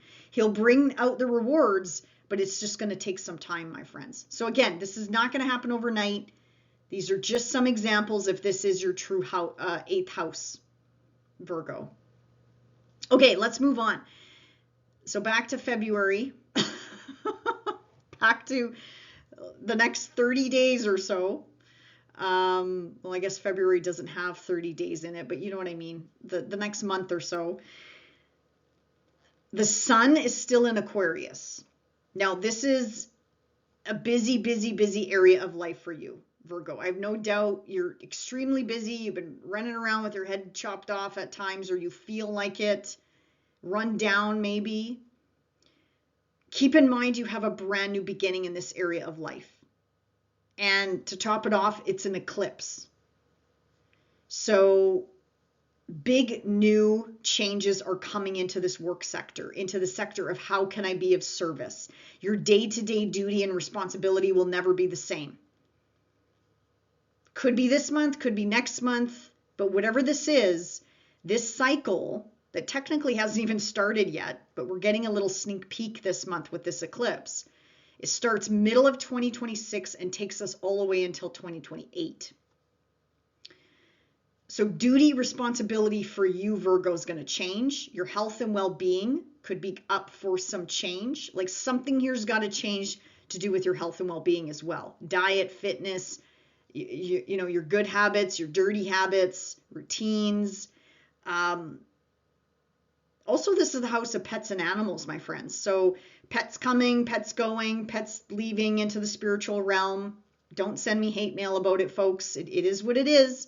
Eclipses eclipse out people, places, things, and they eclipse in just as fast. New people, places, things, including animals and pets, my friends, okay?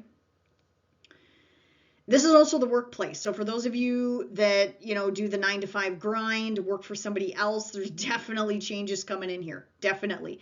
Could be this month, but again, keep in mind anything I'm, you know, yakking away here is going to carry into 2028, these more changes. Stay tuned for my video about this new eclipse cycle. I'll release it in the next couple months here.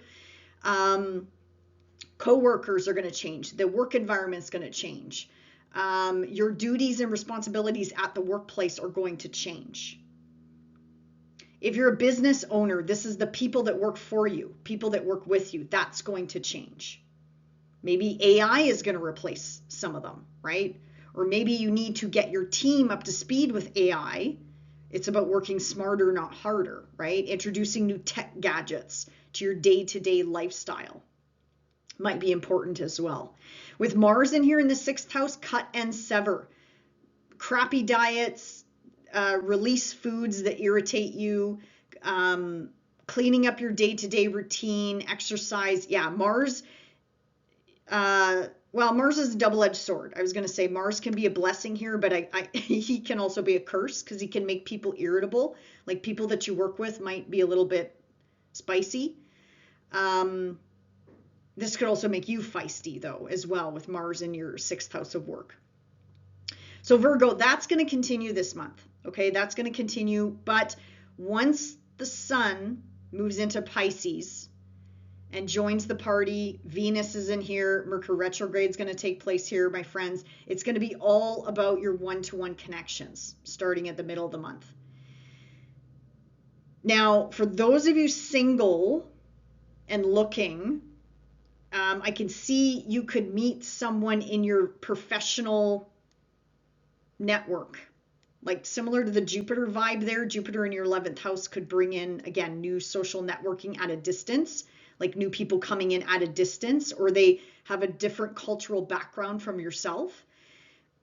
But I can also see it here with Mars in your 6th house and Venus in your 7th house. And again, keep in mind those new beginnings that we talked about last month, of them all crashing into Pluto, the two lovers of the sky coming together in your 6th house. So this person could be in your immediate atmosphere or environment. You just don't know it yet, right? So put yourself out there, get to know people. Mars is going to give you the confidence and courage to go after whoever or whatever it is that you want. Again, whether it's love or whatever you want, my friends. Sticking to a healthy diet, Mars is going to help you do that too. Anyway, back to your 7th house.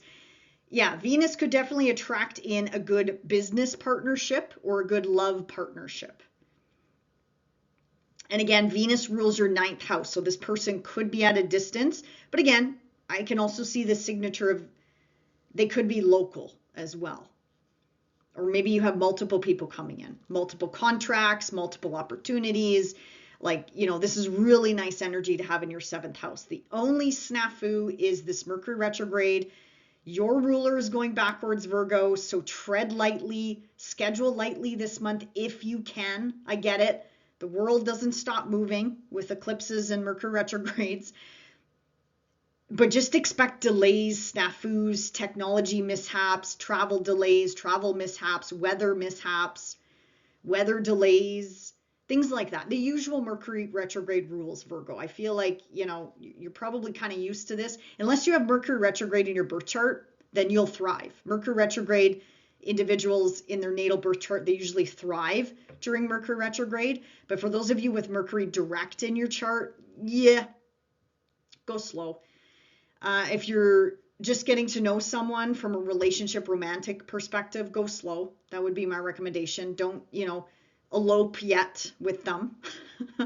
Jupiter in the 11th house, trining all these beautiful Piscean energy. You might want to really spoil your partner, go big or go home with your partner. Again, I don't know, fly to Las Vegas and have Elvis Presley marry you. That type of energy, my friends, okay?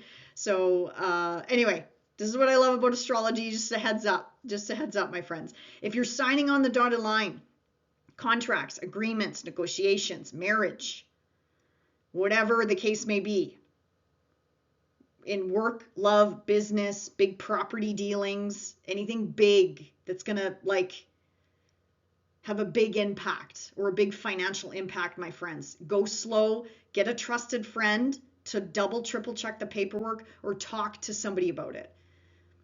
Not the end of the world, okay? If you sign on the dotted line, it's just something you might be missing. That's all. And especially with an eclipse in the 6th house, for those of you new work endeavors, again, go slow. It might be really exciting and you're wrapped up in the excitement with all this concentrated energy in your 6th house, 7th house. But with the eclipse and Mercury retrograde, there's something you're not seeing quite clearly. There's a duty and an obligation you might not see quite clearly this month. And again, eclipses manifest 6 to 8 weeks before this day and up to 6 months after. So maybe some of you, this happened in January. Some of you, it could happen in February, March, or April, or even beyond. So just keep that at the back of your mind. Okay, last but not least, let's cover off that full moon in Leo. This is a quieter full moon, but it's in Leo, so I mean, it might amp up the drama a little bit in true Leo fashion, my friends. But I mean, it is illuminating your hidden 12th house, and it is shining a spotlight into your 6th house, because full moons do that. They illuminate both. The entire axis is lit up here, my friends. But the 12th house is all about endings and new beginnings. I know, I've probably said that a dozen times by now. Letting go of something or someone once and for all. Or again, this could have something to do with the 6th house matter that we talked about. Reflection, where's your time, your energy, your effort being spent, my friends? Time for a break, time for a rest. Again, I feel like some of you have been burning the candle at both ends. I can honestly, energetically feel it, my friends. I could be wrong, but I'm feeling it. So please listen to your body. Your body is trying to tell you something. Let's just put it. Actually, with Mercury retrograde, with your ruler going backwards, excellent time to take a break. Take a time out. Be like, you know what? I need some time off. Even if it's for a staycation and you stay in bed for a couple days. Perfect. The full moon in Leo, perfect. And that's around the 1st of the month. Forgive me. I'm bouncing around. The dates are on the slide here. Awakenings, spirituality, spiritual stirring. Again, your soul is trying to talk to you, my friends, so get quiet. Solitude, spiritual growth, your spiritual path, dreams, Actually, you might have some vivid dreams around this time, probably about work. Probably about work. Virgo, those of you not working, it's about being of service, by the way. I forgot to mention that. For those of you not working this month, it's about how can you step up, show up, and be of service and share your gifts, okay, if you're not working. Healing. 12th house is healing, again, mental, spiritual, physical, emotional, you name it. It's about healing and working on your hidden gifts, talents, and abilities, or a hobby. And spending time with people you love, spending time with people that light you up, lift you up, my friends. Okay, Virgo, enjoy the month ahead, and we'll see you back here in March. Bye for now. Hey, Libra, sun or rising, welcome to February. Let's start off with that incredible conjunction happening across the street from you in Aries in your 7th house of partnership. This is so rare, Libra. This is once in a lifetime. This doesn't come around every day. This is a brand new 37-year cycle that is starting for you. But let's break down this 7th house and keep in mind, Saturn is going to be here for 2.5 years. Neptune is going to be here for 13 years, my friends. So anything I'm about to say regarding these two planets coming together is going to stand the test of time. It's going to last a very, very, very long time. There's going to be adjustments along the way. I have a feeling every 7 years, you know, that's a Saturn cycle. Every 7 years, there's going to be some adjustments to be had with this new beginning that's trying to take form in your 7th house of partnerships, Libra. So let's break this down. 7th house is pretty straightforward, my friends. This is all about, this is actually the house of Libra. So this is where your expertise comes in, Libra. It's all about one-to-one connections with family, friends, loved ones. This is the house of marriage. This is also the house of work, though, those business connections and partnerships that we connect with one-on-one. This is contracts, agreements, negotiations as well, Libra. So these two planets were, to me, dancing together all of 2025. So seeds that you have been planted, that didn't come out right, seeds that you have been trying to plant, endings and new beginnings of 2025. Now these two planets are coming together. They're getting into bed with one another, and they're they are signing an agreement for you, Libra. Saturn's the more trusted one. Neptune's the boozy woozy one. So Saturn's like, okay, I'm going to take these seeds of intention of what Libra wants to manifest in a partner. What does a partnership mean to you, Libra, whether in business or in love? Saturn's going to take those seeds of intention and start to move them slowly but surely across the top of your sky, which is very public. I have a feeling some of you might have ended a relationship the last few years. That could have been a possibility. That's what, you know, Neptune dissolves anything it touches. So if anything ended over the past year, I would say, Libra, that was meant to be. I know it could be hard to hear this. It's easy for me to say, I get it. But it was meant to be. And there is a silver lining coming because there's somebody better coming in for you, whether it's in, again, business or in love. Also changes to family dynamics here. You know, Saturn rules the bottom of your sky. So this could have something to do with brand new, fresh starts or changes with how you interact with your family or friends. Because for some of us, our friends are our family. So it's not all about love, not all about marriage. It's all walks of life. How you connect one-on-one with people, Libra, I think is really going to take on a more mature tone. I'm not saying you have not been mature up to this point. You had this cycle 29 years ago. You know, if you were still alive back then, I know I was a lot younger though. So, you know, think back to that time. What are those years again? April 1996 to March of 1999 is when you last had Saturn through this house. Anyway, my friends, let's move on to the rest of February here, because it's not just about this conjunction. Because again, this conjunction is slow. It'll manifest in due course. Neptune's going to bring in that higher octave of Venus, of that love connection, and then Saturn will crystallize it into form, my friends. I think a lot of you, the possibility is there for marriage, of securing a solid, stable relationship in the next several years. And once Jupiter moves into Leo, this person actually could be in your local environment, local atmosphere, like I'm thinking your friendship circle, social media, networking, things like that. But with Jupiter, it could be also international love as well. But anyway, links are in the description box below if you want to learn a little bit more about Saturn and Neptune. Okay, let's go back to February here. The sun is still illuminating your fun, flirty 5th house of Aquarius, and then eventually moves into your 6th house. So keep in mind, we have a new eclipse here in a brand new eclipse cycle that hasn't even started yet, technically. I love the 5th house, Libra. Personally, I love the 5th house. I love the 11th house. I love that axis. It's my favorite one. But with an eclipse here, Libra, you're not seeing something quite clearly this month. So the 5th house is all about children, grandchildren. Now, this could be a new beginning in their lives.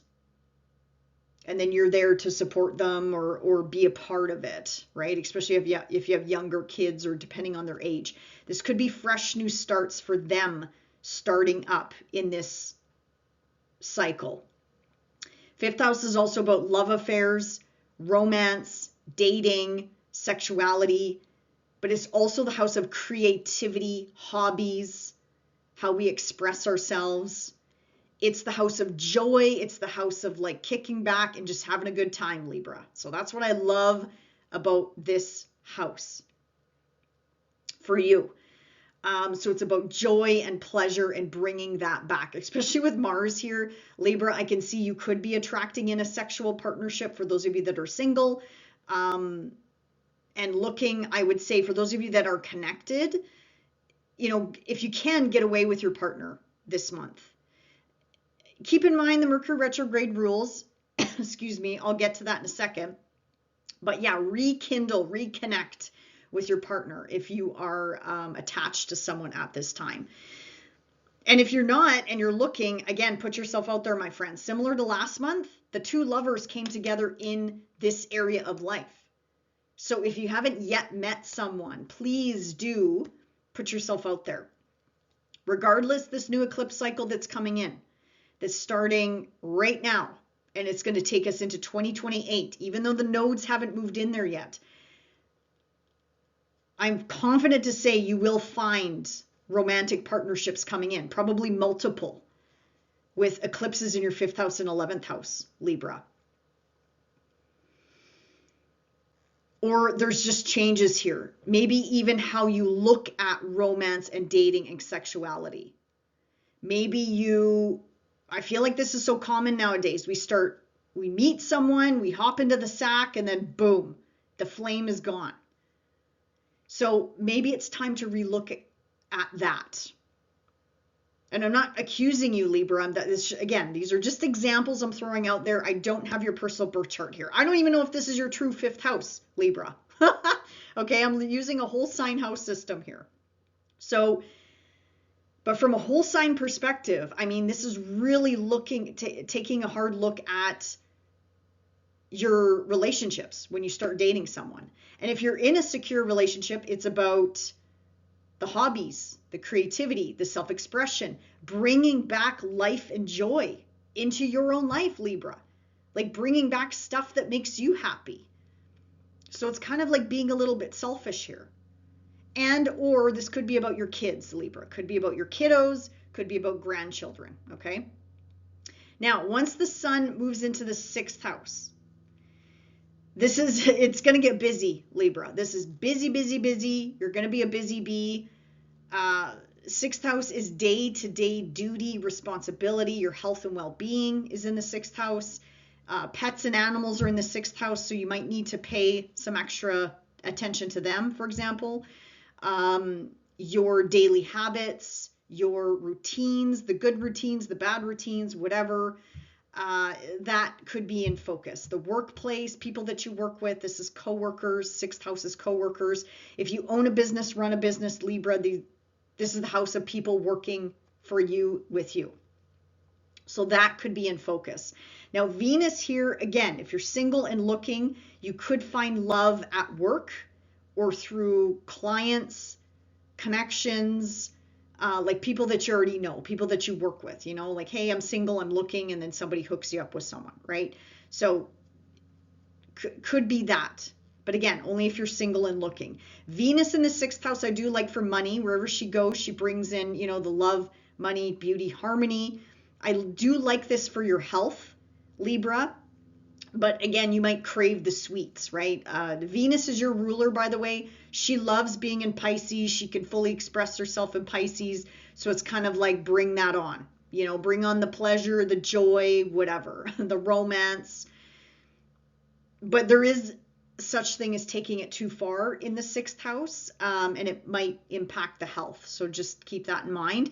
Mercury going back and forth in here, my friends. If you have any tests, health tests, in particular February and March, they might come out sideways. Just a heads up. I find when there's a retrograde in the sixth house, sometimes our health medical testing comes out, I don't want to say wrong, but it's like odd. So you might need to retest.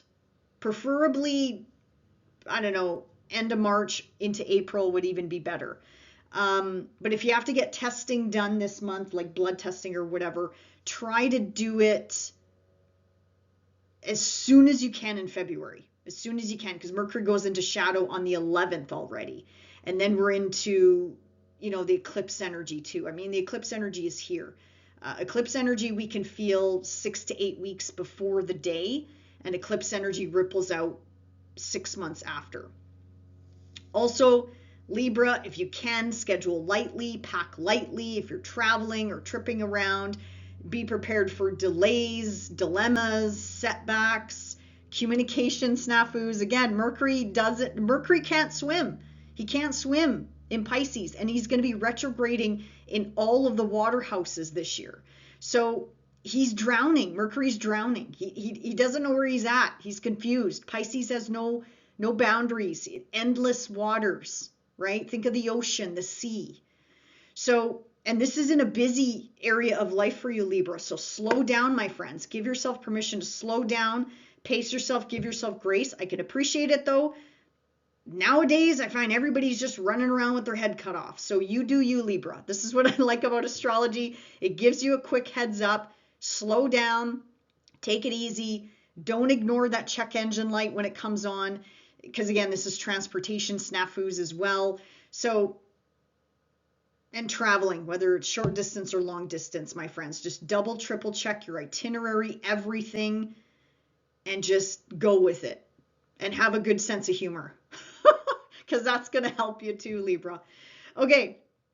Last but not least, full moon in Leo. And this is making wonderful aspects to you, Libra. I forgot to mention that. The new moon this month, yes, it's an eclipse. The full moon is not an eclipse this month. The dates are on the slide here. Forgive me, I am bouncing around. But if you have anything at 28 degrees of Libra or 13 degrees of Libra, these lunations this month are going to add an additional layer. So if it's your sun sign, it's career changes, job changes, work changes, father figure, you know, changes in their lives, for example. If it's your rising sign, it's something to do with you, your physical body, your identity, your status, or your relationships, because then that means your love line goes through Aries. Full moon in Leo, endings, culmination points in this area of life. Older siblings, if you have them, friendship circles, groups, associations, affiliations, personal, professional networks, your role within these groups. There's something that could be coming to, well, an ending, a culmination point.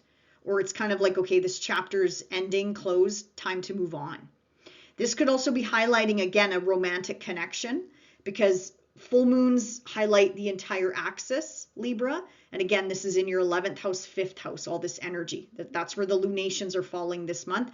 And keep in mind, this is where the brand new eclipse cycle is coming in as well. So changes, friendship circle changes as well, my friends. Maybe not today or tomorrow, but I would say by 2028, you might have a new circle of friends around you as well.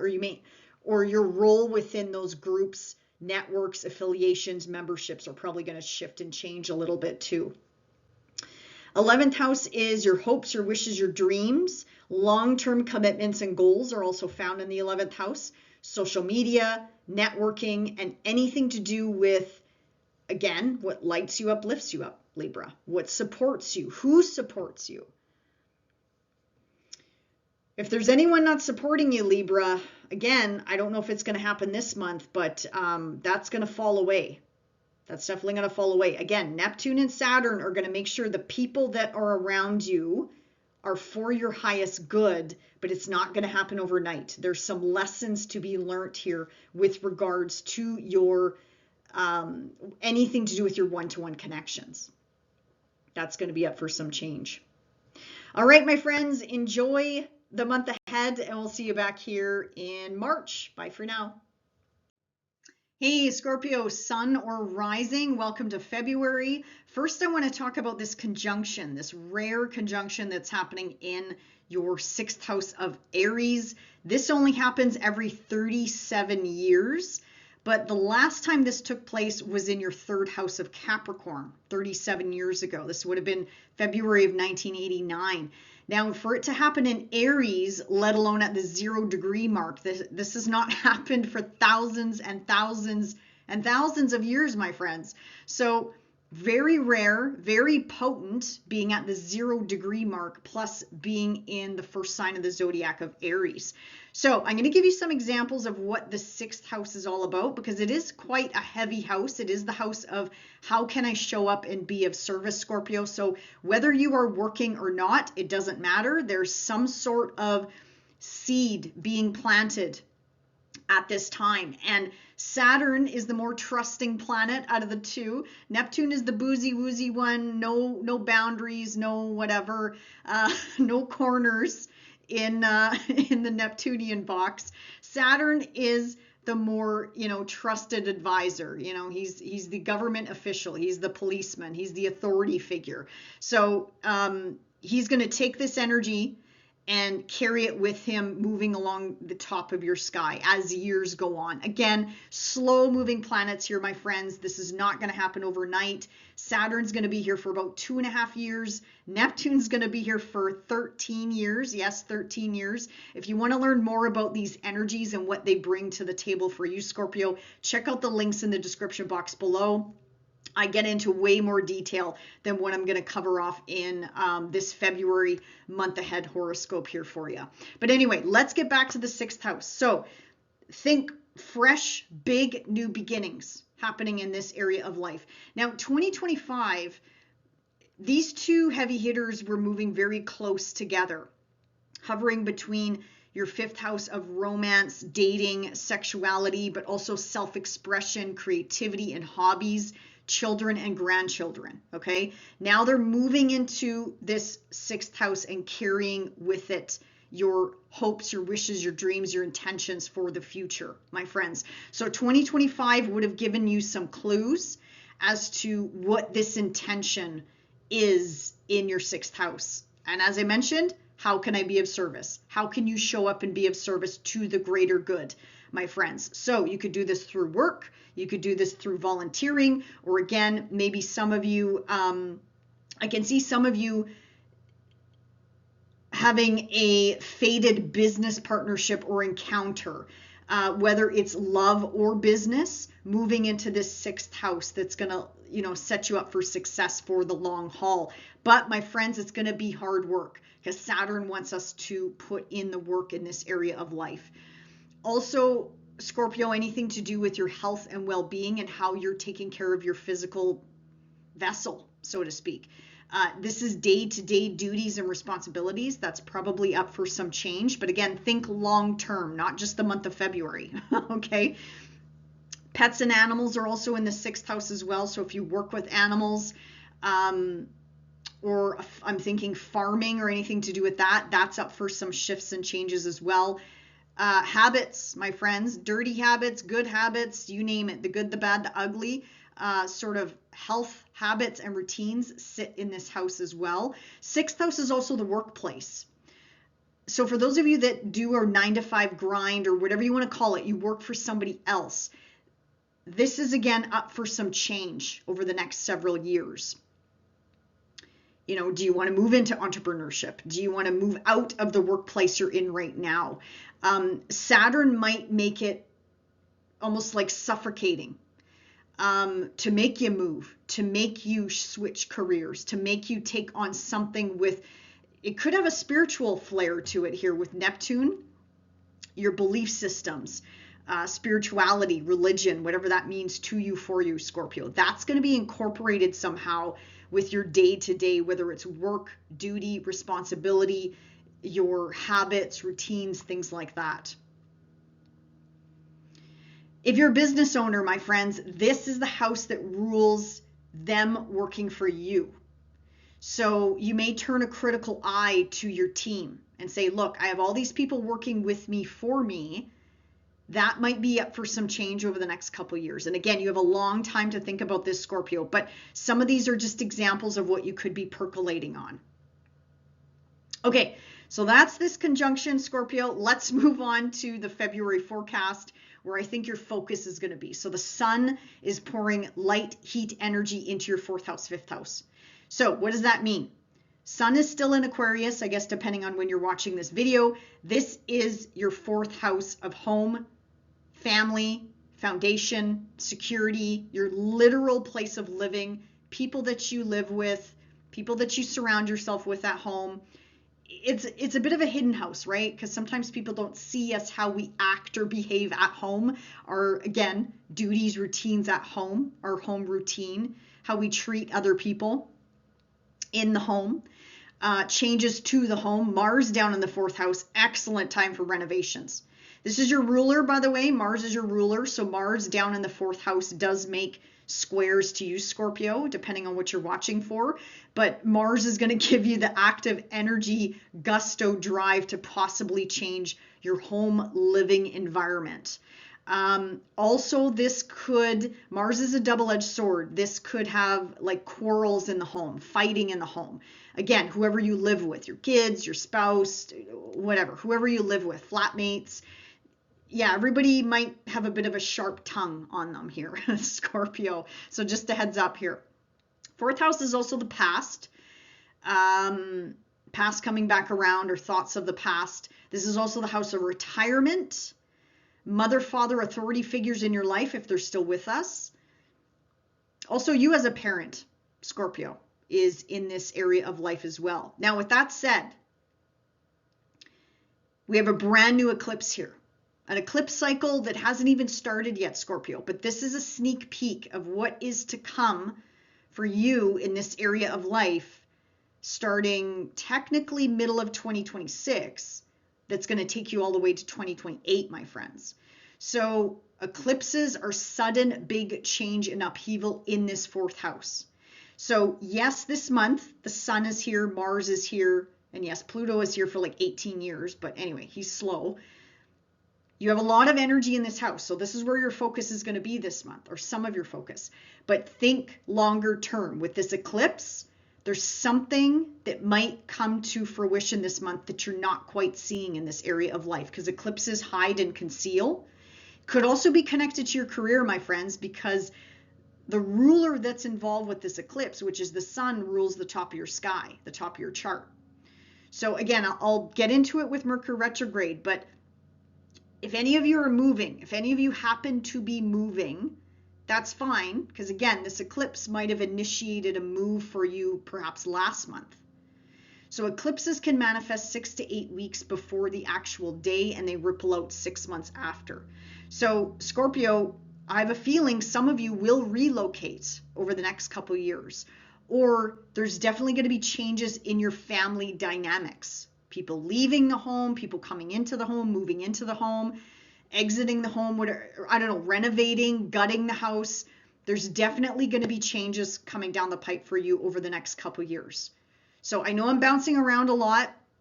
Forgive me. The dates are on the slide here. So think immediate, so February, but again, these changes are gonna carry with you in the next couple years.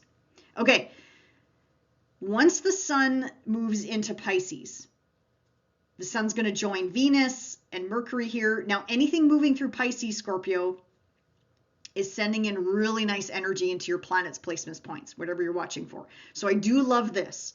Also, for those of you that are single and looking, yeah, Venus in the 5th house absolutely can bring in a sexual partner. Well, especially once Mars joins the party here. Not until next month, though. Mars is still going to be rolling around in your 4th house this month. So just be mindful of that. But he will eventually move into the 5th house. But as I mentioned last month, you know, the two sky lovers here came together in your 4th house. So, I mean, new relationships could have even happened before this time. But Venus in the 5th house, I can't ignore that. That's really nice energy for romance and dating and pleasure and joy and sexuality. Bringing that back, whether in an existing relationship or in a new relationship, like getting to know your partner better. And I love the 5th house. I mean, who doesn't love the 5th house? I love the 5th house and the 11th house. It's also the house of luck, my friends. But with this Mercury retrograde, just don't bet the farm. Okay, don't bet the farm, because luck could turn on its head quite quick with Mercury retrograde. Again, there might be something you're just not seeing appropriately in this 5th house. 5th house is also to do with creativity, self-expression, hobbies.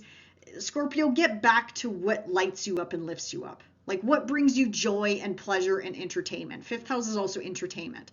So I love this energy pouring in here, and especially once Mars, your ruler, comes in here next month, it's like full on. You're going to get another dose of this next month. Let's just put it that way. So I love this energy. I absolutely love this energy for you. Also, children, really nice energy coming in for your children or your grandchildren as well. Could be a pregnancy signature. I'll just throw that out there. Okay, could be a pregnancy signature. I don't know if it's going to be you, Scorpio, or maybe somebody you know. But if you are, again, hitting the sheets with somebody new, you know, take those extra precautions, my friends. I'm just going to put it out there as a just in case type of thing. Now, Mercury retrograde, Scorpio, love coming back from the past. Old lovers, old friendships, like people you haven't heard from in a long time might come out of the woodwork, and you're kind of like, oh, okay. Because Mercury rules your 11th house of friendship circles, groups, affiliations, goals. Maybe something, Scorpio, that you kind of put on the back burner. Now you can pick that up again with Mercury retrograde, or it's going to come into your awareness in some way, shape, or form. Mercury also rules your 8th house of finances, joint finances. So whether this is either through marriage, common law, shared property, shared assets, shared resources, or with a business partner. Contracts, agreements, negotiations. Mercury is signing on the dotted line, my friends. Also not a good month to mix money with friendship circles. Again, somebody coming back from the past saying, hey, can you loan me $5,000? Hey, if you got the money, Scorpio, and you're not going to miss the money, I don't know if they're going to pay you back. That's the only thing. And if they do pay you back, it's going to be slow and steady, if at all. Same with your kids. If you loan your kids money or anything like that, I don't know if you're going to get it back. I'm just going to throw it out there. You might not. This is where it comes down to your personal birth chart. But yeah, people coming back from the past is pretty famous with Mercury retrograde, and it's hitting a romantic house, friendship house, financial house. So again, signing on the dotted line, just get somebody to double, triple check everything for you, especially if you're doing a mortgage, you know. As I mentioned, moving, buying, selling, real estate, just if you can, try to wrap it up before February the 11th. But if you can't, just please double, triple check everything, my friends, because we got a double whammy this month with an eclipse and Mercury retrograde. But Venus is exalted in Pisces, so I do like that. But I mean, she's going to help you spend money, though. She's gonna help you like lavish your partner or spend a shit ton of money on your hobbies or something like that, right? Go out and buy a bunch of toys for yourself because you're gonna want to make yourself feel good, Scorpio, this month in any whatever that means to you for you, right? Okay, so those are the two areas of life, my friends, fourth house, fifth house, where I think a lot of your focus will be. And keep in mind, you have a brand new beginning, possibly coming into that fourth house of home, family, foundation, or this is a new beginning in a family member's life. Thoughts of moving could start coming into your awareness as well. You know, maybe doing your research, thinking about it, stewing about it, that could also come into your awareness as well. Because again, this is a 2-year cycle that this is going to ripple out to. Now, that full moon in Leo, top of your solar sky here, Scorpio. This is about your career. This is about your career, status, reputation, your public image, what you're known for. Status can also mean married or single, right? But that's for only those of you that that are looking for a status change when it comes to relationships, I mean. So again, this full moon in Leo shouldn't really come out of left field. And if it does, it's probably that eclipse that's activating something. Changes to the job, changes to your career, changes to bosses, authority figures, parents, grandparents, changes on the home front, like I mentioned, because full moons illuminate the entire axis. It's not just about the one area of life. Full moons highlight both areas of life. And I mean, Scorpio, this eclipse, this new beginning, and this full moon is hitting you in a square. So these activations are probably going to make you take action on something or someone, especially if you have anything around 13 degrees of Scorpio or 28 degrees of Scorpio. These lunations this month are really going to activate your energy or whatever you're watching for, my friends. 10th house is also about the legacy you want to leave behind. So thoughts of, again, changing jobs, changing careers, doing big career changes, like big. I'll get into it once I do my eclipse report, you guys. But you guys you're a fixed sign. You're one of the ones. You're going to have big life shifts and changes starting in 2026 all the way until 2028. You as a parent could also be like shifts and changes with parenthood, whatever that means to you, Scorpio. All right, my friends, enjoy the month ahead, and we'll see you back here in March. Bye for now. Hey, Sagittarius, sun or rising, welcome to February. Let's first talk about this big conjunction between Saturn and Neptune that does not happen every day, especially in Aries and especially at 0 degrees. My friends, if you have anything at 0 degrees of Sag, or for that matter, anywhere in your birth chart, if you know your birth chart, this is going to add an additional layer to this 37-year cycle that is starting this month.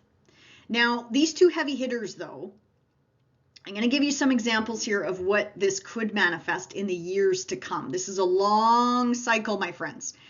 They've been dancing in the sky since 2025, okay? They've been very close proximity, dancing between your 4th house, 5th house.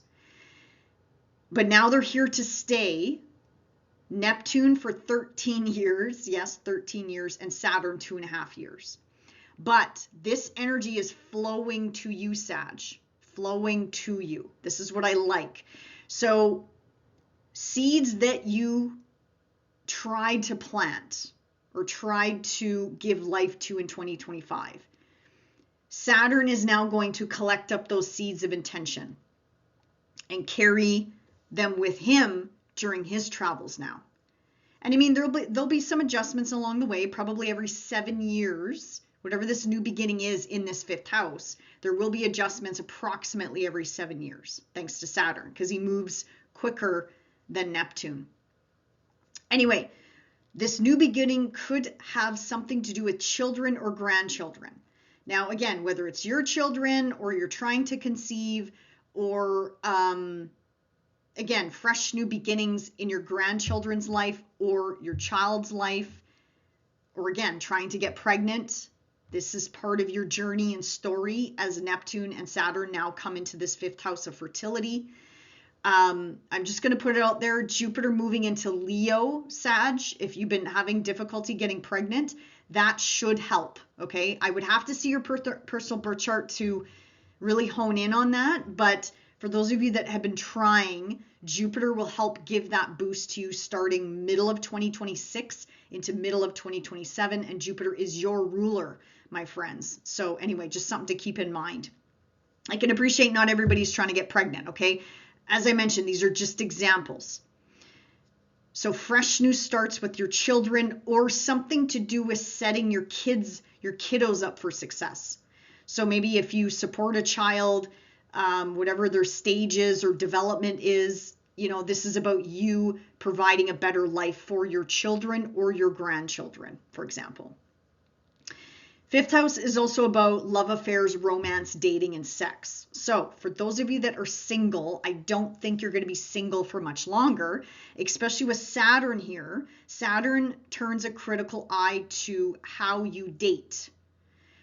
You could actually attract in a more older, mature partner. That doesn't mean a bad thing, my friends. It doesn't. They could be maybe the same age as you, but very, very, very mature for their age, for example. And you're going to, love is going to take on a more serious tone.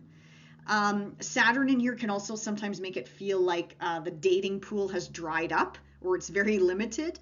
But with Neptune here, I'm very confident the right person is going to come into your world, into your atmosphere, okay?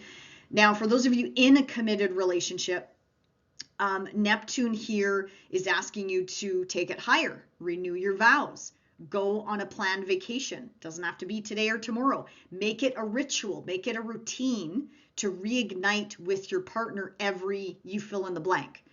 I don't know if you can afford to travel every 6 months, even if it's just renting an Airbnb in the next town over, but it's about connecting with your partner in new and different ways. And, I'm going to bring in the spiritual angle here because, are your belief systems aligned? Is there something you need to get on the same page with your partner about? 5th house is also about creative projects, creative endeavors, and hobbies, my friends. So if none of that I said resonated with you, this is about bringing something to the forefront, monetizing something. Saturn is your 2nd house ruler and your 3rd house ruler. So it's about taking a hobby, a project, a creative entrepreneurial thing and monetizing it, bringing it into form. Neptune is again going to link into that spiritual component, and then Saturn's going to crystallize that into form for you, my friends. So it's about taking that hobby to the next level. Yes, it's going to be hard work. Whatever this is, it's going to be hard work because Saturn needs that. And then Neptune's going to bring in the spiritual element or the magic of how, if you're asking yourself, well, how? That's where Neptune comes in. He's going to fill in the blanks and be like, I'll get you there. And you'll see the stones appear in front of you as time goes on. Okay, back to the month of February, my friends.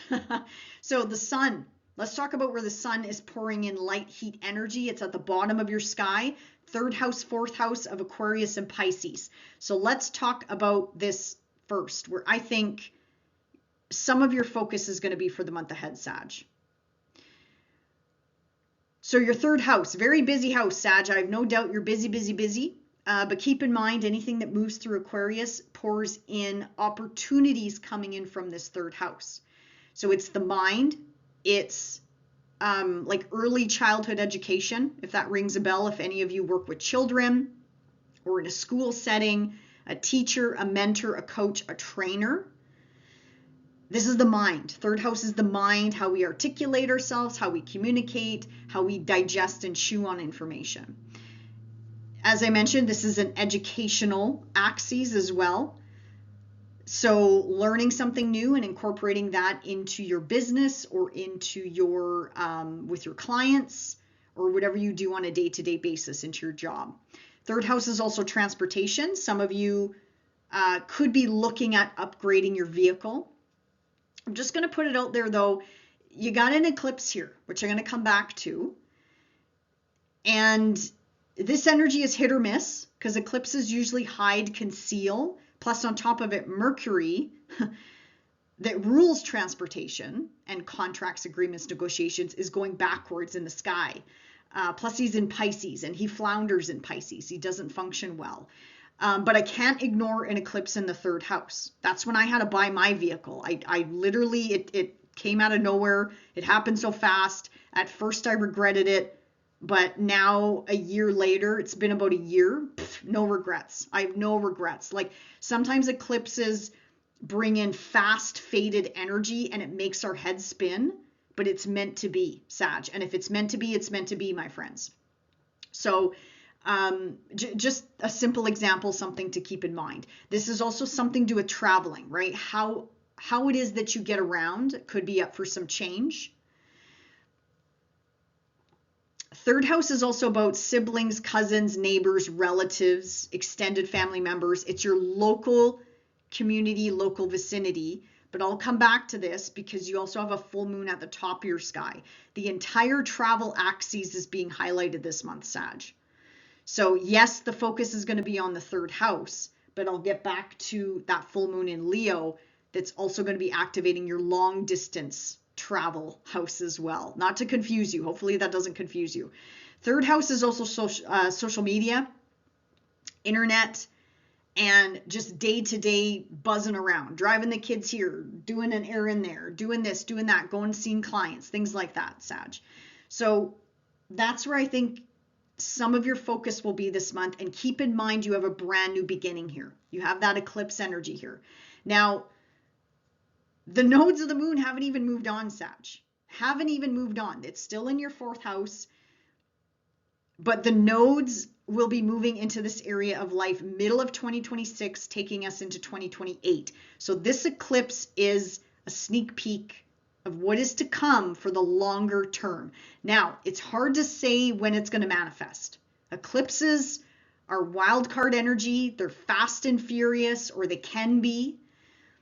Some of you, this might have already happened. So 6 to 8 weeks before the actual day. The dates are on the slide here, my friends, so feel free to take a screenshot.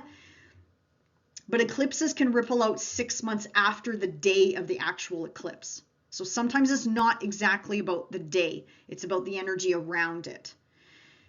So new moons, this is technically a new moon, a new beginning. But again, it's an eclipse. So it's kind of like expect the unexpected. It is squaring Uranus in your 6th house. So anything to do with career and work and being of service. There's some unexpected change coming in here, or something that you didn't see coming, or something that you think is clearly changing. You might not see the aftermath till after the fact. So just keep that in mind with this fresh new beginning that's starting in this third house. And think back to 2008, 2009. That's the last time we had an eclipse at the North Node. And this is a bigger cycle, like I said, that's going to be unfolding for the next couple years. Now, we did have an eclipse in Aquarius and Leo back in 2017, 2018, but the nodes were flipped. So that's why I'm thinking it's not the exact same energy, but the flavor is going to be there. A similar flavor feeling might be there from 2017, 2018, 2008, 2009, my friends. So just something to keep up the back of your mind. Okay, let's move on. Sun moving into your 4th house of Pisces. Venus is there, Mercury is there, and we have Mercury retrograde there as well. So Mercury is going to be here for about 2 months, Sag. Now, this is a bit of a pain in the ass for you because it is making a square to your planets, placements, points, whatever you're watching for. Anything that moves through Pisces is squaring your energy. So just a heads up, it's not a bad thing. It is what it is, my friends. This is your 4th house of home, family, foundation, security, people that you live with, flatmates, marital partnerships, whatever, common law partners, your kids, your pets, whatever, whoever is in your household. Also, this is retirement or thoughts of retirement. Work-life balance could be coming into focus. The past, ancestry, roots, things bubbling up to the surface that seem to come out of nowhere, especially with Mercury retrograde here. This is like thoughts, feelings of the past. This is people coming out of the woodwork, like relatives you haven't seen in a while. People, you know what? Mercury rules your 7th house of partnerships, Sag. So I'm going to say old lovers coming out of the woodwork, old relatives, friends, anyone you haven't seen in a long time. Even old past clients and employers could be coming back around as well. People that you worked with way back. That could be up for some change. Or sorry, not change, maybe introspection. Yeah, sorry. Introspection, revise, redo, reassess with Mercury retrograde. If you are doing any sort of property dealings this month, Sag, take your time. If you can wrap it up before the 11th, that would be good. But if you can't, not the end of the world, just get somebody to double, triple check everything for you. Just because, again, with the eclipse so close to your 4th house and Mercury retrograde in your 4th house, again, there could be just something you're missing here that you're not quite seeing clearly. Not the end of the world. Life has to go on. I get it. Life has to go on. This is what I love about astrology. It's just kind of a heads up.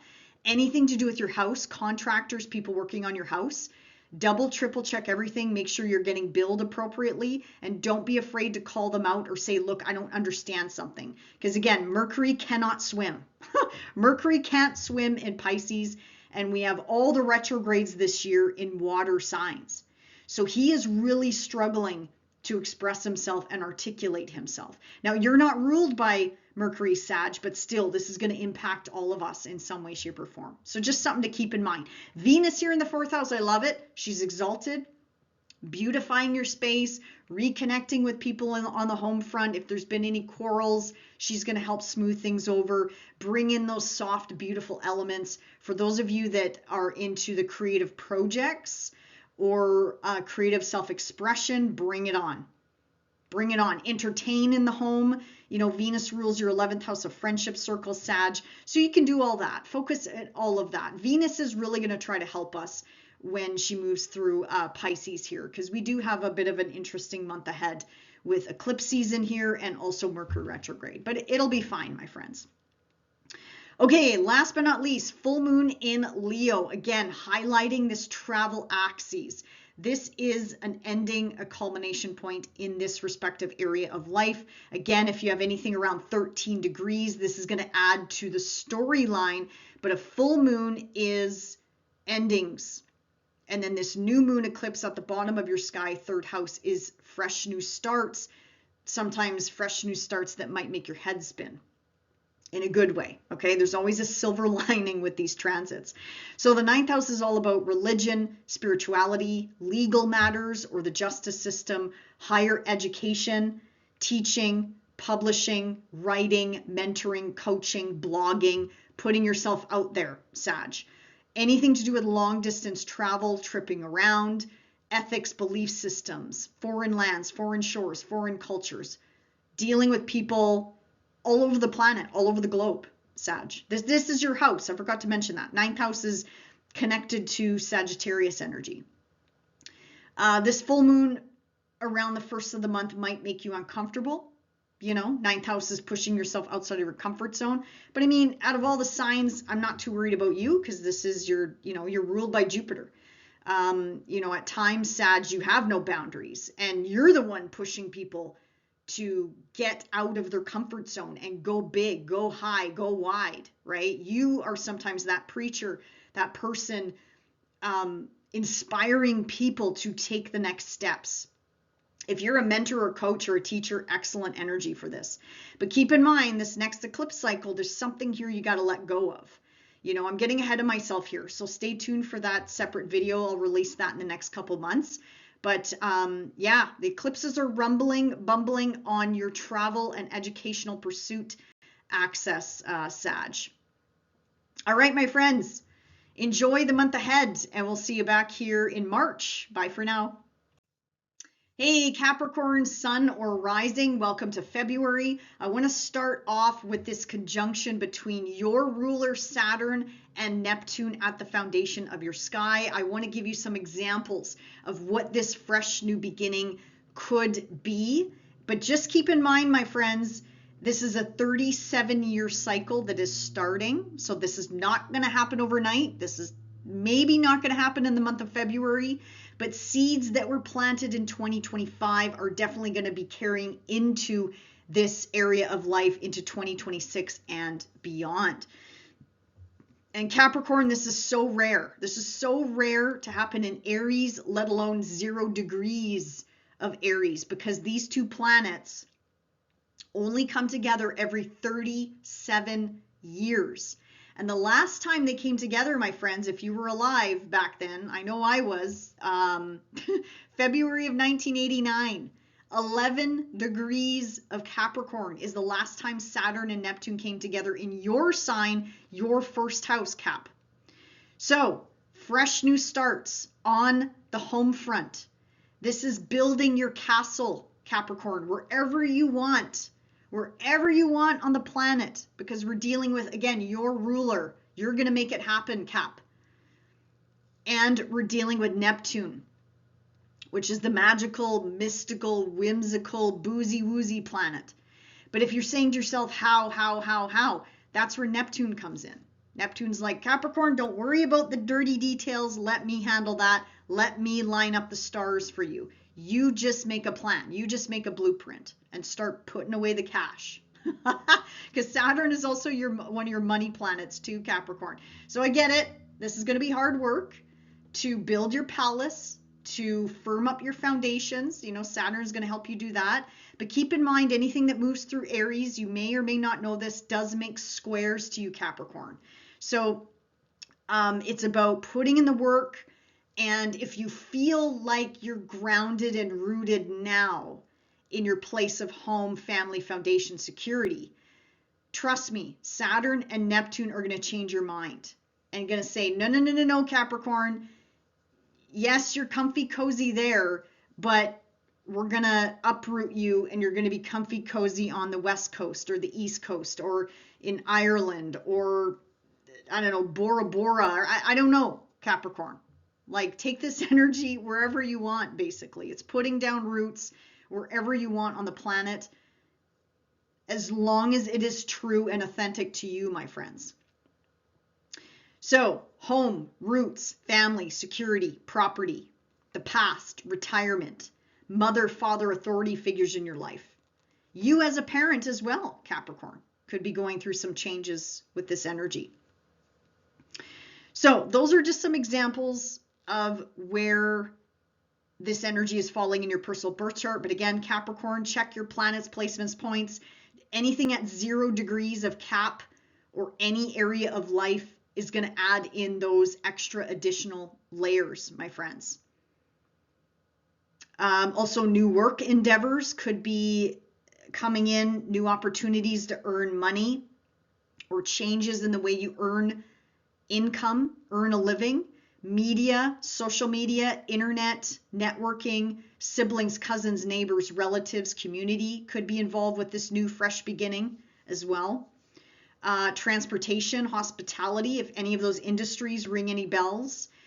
Media, did I say that already? Yeah, media, anything to do with media, really, writing, blogging, sharing, internet, YouTubing, I don't know, whatever, any sort of television, whatever, Capricorn, for the media aspect. Could be layered in, because again, I'm looking at your ruler. Saturn rules your first house, second house. Neptune rules your third house, my friends. Okay, let's jump back to the focus on February here. Also, Capricorn, did I mention this new beginning with Saturn and Neptune coming together? There'll be 7-year adjustments. You could probably track this. Even you can track this from February 1989. 11 degrees of Capricorn, new beginning. Every 7 years, there would have been adjustments to this new beginning in your first house. Similar to this energy, Saturn works in 7-year cycles. If you haven't already done so, check out the links in my description box below. I have Neptune moving into Aries video, Saturn moving into Aries video, and what that could mean for you respectively. Okay, back to February here. So the sun is still transiting your second house, Cap. You also have a brand new, crazy, wild beginning here. because it's an eclipse. So it's kind of like expect the unexpected, my friends, this month. Second house.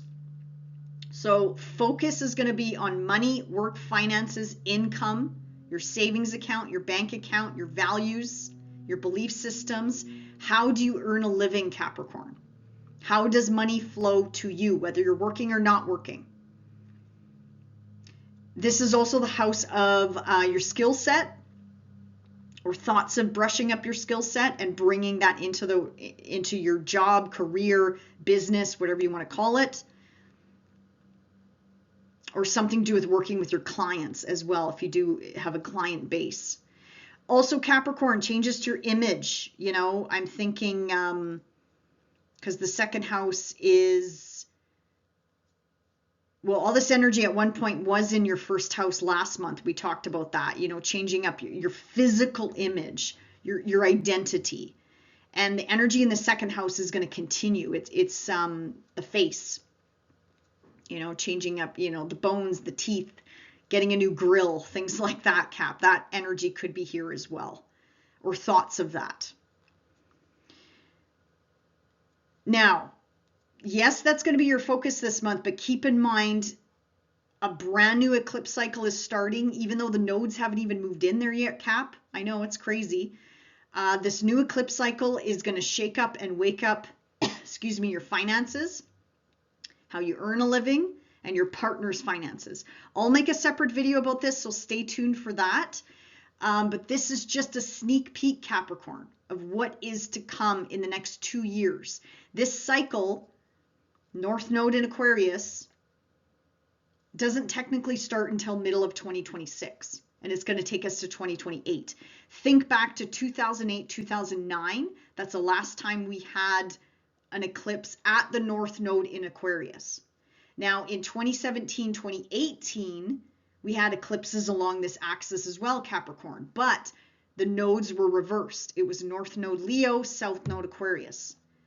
So again, not the exact same thing is going to happen, but a flavor. It's going to have a certain feel to it that feels familiar, Capricorn. And again, connected to your work, finances, property, investments, shared resources, anything to do with sharing a bed with someone or a bank account with someone, whether in love or in business, Cap.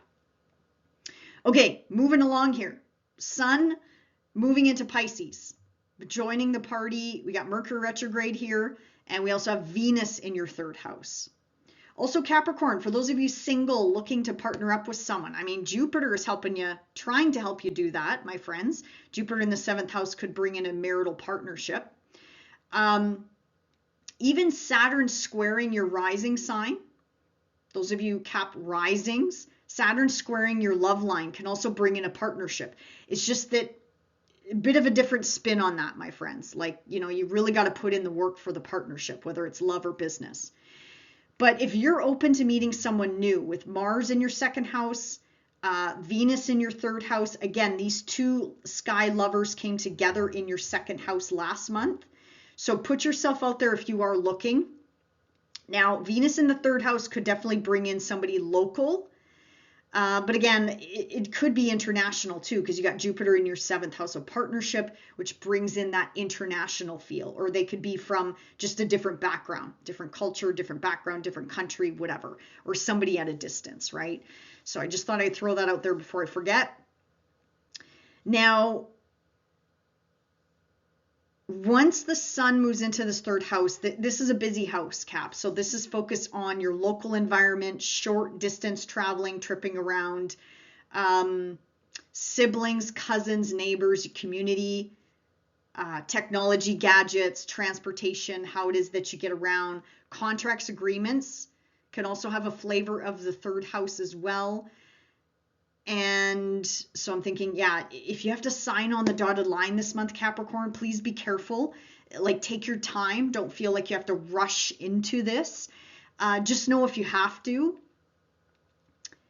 you might need to do some readjustments later on because Mercury retrograde. If you can wrap it up, whatever this is, this deal or buying tech gadgets or buying a new vehicle or whatever the case may be, if you can do it before the 11th of February, perfect.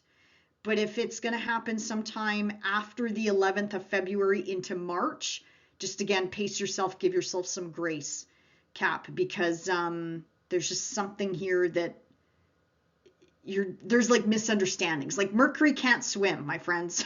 Mercury cannot swim in the water signs, and he is very debilitated in Pisces. It's like double, triple whammy being in Pisces for him. And on top of it, he's retrograde.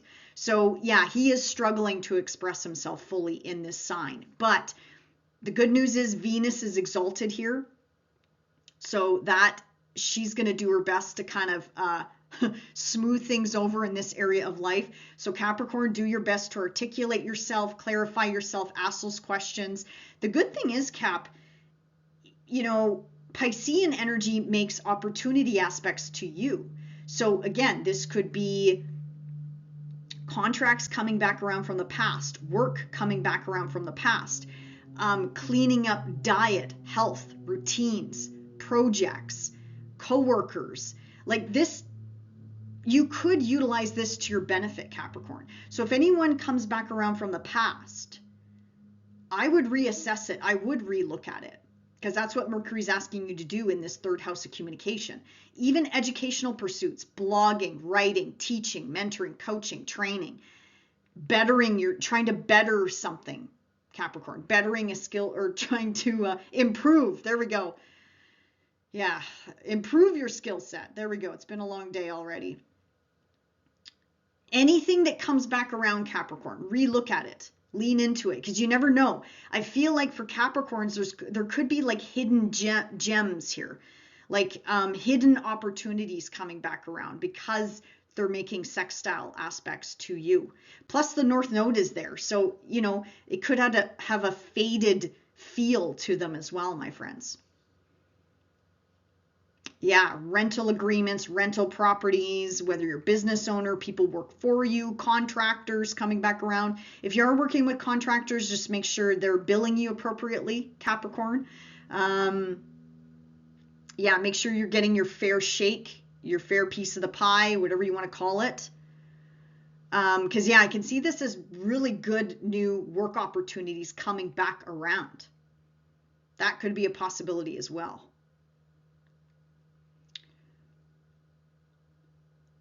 Okay. Yeah, making money online or something to do with online or media, or again, writing, blogging, posting, media, like this is the house of media. So that's definitely going to be second house, third house, like I mentioned, lots of focus here for the month ahead. And again, Mercury retrograde, you're reassessing something. And if I didn't already mention it, yeah, run things by a trusted partner. If you're looking at making any big moves this month, yeah, just run it by somebody that you trust, just to double, triple check everything. Okay, Capricorn, full moon in Leo. Yes, I'm jumping around here. The dates are on the slide, so do forgive me. Full moon in Leo, again, your financial axis is being highlighted, Capricorn. So endings, culmination point here. It is tax season. 8th house. Taxes, debts, loans, mortgages, shared finances. Deep psychological shifts and changes. Something that's coming into your awareness. 8th house is also big life shifts and changes. Keep in mind, you're going to have new eclipses in this cycle soon. Not right now. Well, kind of.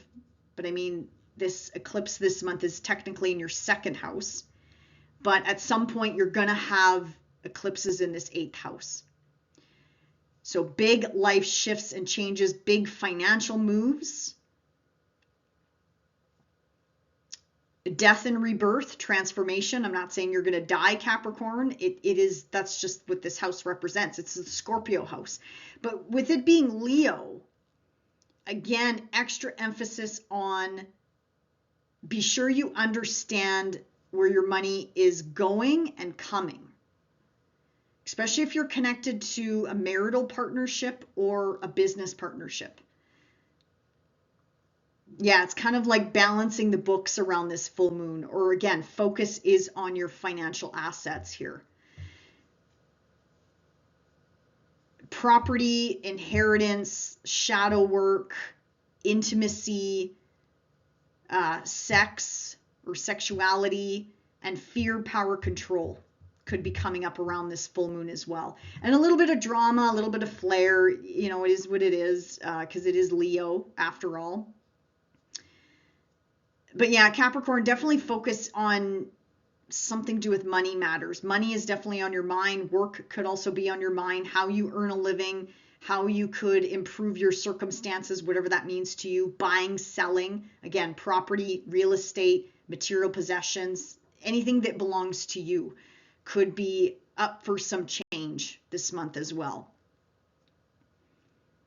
All right, Capricorn, enjoy the month ahead, and we'll see you back here in March. Bye for now. Hey, Aquarius, sun or rising, welcome to February, and happy birthday, Aquarius, if you are celebrating a birthday this month. And man, what a birthday for those of you celebrating this month. What a birthday to have this snapshot of the eclipse energy and all this packed energy in your first house, second house, third house. This Neptune and Saturn conjunction in your solar year ahead chart, my friends. Woo! Off the charts. All I can say is the year ahead for you is going to be non-boring. It is going to be just off the charts, lots of action, lots of craziness in a good way, Aquarius. And you're one of the signs I think will embrace this wild and wacky energy that you're going to have for the entire year ahead. So, Aquarius, let me get back on point here. First, I want to talk about this rare conjunction that's happening between your ruler, your traditional ruler, Saturn, and Neptune in your third house. So I'm going to give you some examples, Aquarius, but just keep in mind, this is very slow moving energy, okay? It's not really about the month of February and how this is going to manifest, because Saturn's going to be here for 2.5 years and Neptune is going to be here for 13 years. So I'm just going to give you some examples of where this new energy could be bringing in. And it's going to stand the test of time because your ruler is involved, or one of your rulers. I know Uranus is your more modern ruler, but I like working with more so the traditional rulers. But Saturn's going to take the seeds of intention of what you even started in 2025 and carry them through the foundation of your sky for years to come. So this is a new 37-year cycle that is firing up in this third house. Very rare, once in a lifetime. I don't mean every 37 years. I mean the fact that it's happening at 0 degrees of Aries, because the last time your ruler came together in the sky with Neptune was February of 1989 at 11 degrees of Capricorn in your 12th house, Aquarius. So you see what I mean? It's not every day they come together in these respective areas of life. So Aquarius, the third house is all about the mind, how you digest and chew on information, how you articulate yourself. It's the house of communication, technology, or any sort of techie gadgets, transportation, vehicles, however it is that you get around, siblings, cousins, neighbors, relatives, your extended family members, your local community. Third house is more local, whereas ninth house is more international or people at a distance. So this is more so focused on your local community, local environment. This could also have something to do with social media, how you use social media, the internet, again, any sort of techie type gadgets, and short distance trips, short distance traveling. It's kind of the errands, running the kids here, running the kids there. You know, it's the busy, busy, busy day-to-day house. So this area of life, there's obviously some big, fresh new beginnings starting. And you could probably track these, Aquarius, every 7 years, because that's your ruler works in 7-year cycles. So if you want to learn a little bit more about Saturn and Neptune moving into your third house, check out the links in the description box below where I go into way more detail, Aquarius, than what I can cover off in this video. Okay, back to February. So we still have the sun in your sign, of course, depending on when you're watching this video. So it's all about you, Aquarius. It's all about your first house, your physical appearance, your identity, your status, what you're known for. It's the glasses, the lenses we wear. It's how we walk into the earthly plane. It's how people see us. It's our projections onto other people. It's the health and well-being of the body. It is major life cycles, major life themes, because it is the first house. So technically it can ripple into our partnerships. It can ripple into our career. It can ripple into our home, family, security, wherever we put down roots as well. So the first house is a very potent house, as I'm sure you're going to be hearing over and over and over again, with Pluto in your sign for another 18 years or so. So that's where some of the focus is going to be, Aquarius, and you do have Mars there giving you the motivation, the passion, the action, the drive to pretty much change whatever it is that you want to change, whether it's your job, whether it's your work, whether it's, again, Mars rules that third house that we talked about as well, incorporating something new into this area of life, or maybe incorporating a new skill set. I forgot to mention that actually. Third house is educational pursuits, or if you work in the education system, if you're a teacher, a mentor, a coach, a trainer, a blogger, writer, anything like that is also housed in the third house as well, Aquarius. So sorry, I forgot to mention that earlier. So that's where the focus is going to be, Aquarius, is you. Now, before I hop into your second house, we have a brand new, yes, we have a new moon here. And normally I would say, well, Aquarius, this is your new moon. This is your opportunity. Plant those seeds of intention. Whether you had a birthday last month or this month, this is your time. You set your birthday wishes. But I'm not going to do that with this new moon. I don't recommend it unless you feel called to do so. An eclipse, though, the ring of fire eclipse here, those hopes, those wishes, those dreams, those birthday manifestation wishes, they might kind of come out weird. They might come out sideways, Aquarius. So again, you do you, my friends. I'm just here to give you a heads up. The nodes of the moon haven't even moved into your sign yet, but this is kind of a heads up that yes, the North Node is moving into your sign this year, middle of 2026. Stay tuned for that video. I haven't yet released it, but I'll release it in the next couple months here. And man, Aquarius, be prepared for more change. You know, again, some of you open arms, welcome it. I encourage you to do that. You are a fixed sign though. You're a fixed energy though. So I can appreciate that some of you, depending on your age, depending on what generation you're from, depending on your mindset, your belief systems, if you're open to change or not, everyone's going to utilize this energy a little bit differently. But eclipse energy is expect the unexpected. The nodes will move in here middle of 2026, and it's going to take us well into 2028. Now, Aquarius, think back to 2008, 2009. That's the last time we had eclipses in your sign and across the street in Leo at the North Node. So similar themes could be coming up this month. Now, eclipses are interesting though. They can manifest 6 to 8 weeks before the day and 6 months after. So you may get a bit of a flavor or a feel from the past, 2008, 2009. Or we had a similar cycle in 2017, 2018, but the South Node was in your sign, not the North Node. But again, similar access, first house, seventh house, similar flavors, similar feelings could be coming back around, or cycles, I should say, like patterns. Astrology is all about symbolism and patterns. And noticing what you're noticing. Like, are you going to jump off the hamster wheel? Or are you going to keep running on the hamster wheel? So similar themes from 2017, 2018 could surface as well. But again, it'll be different because we have the North Node in your sign and the South Node in Leo, not the other way around.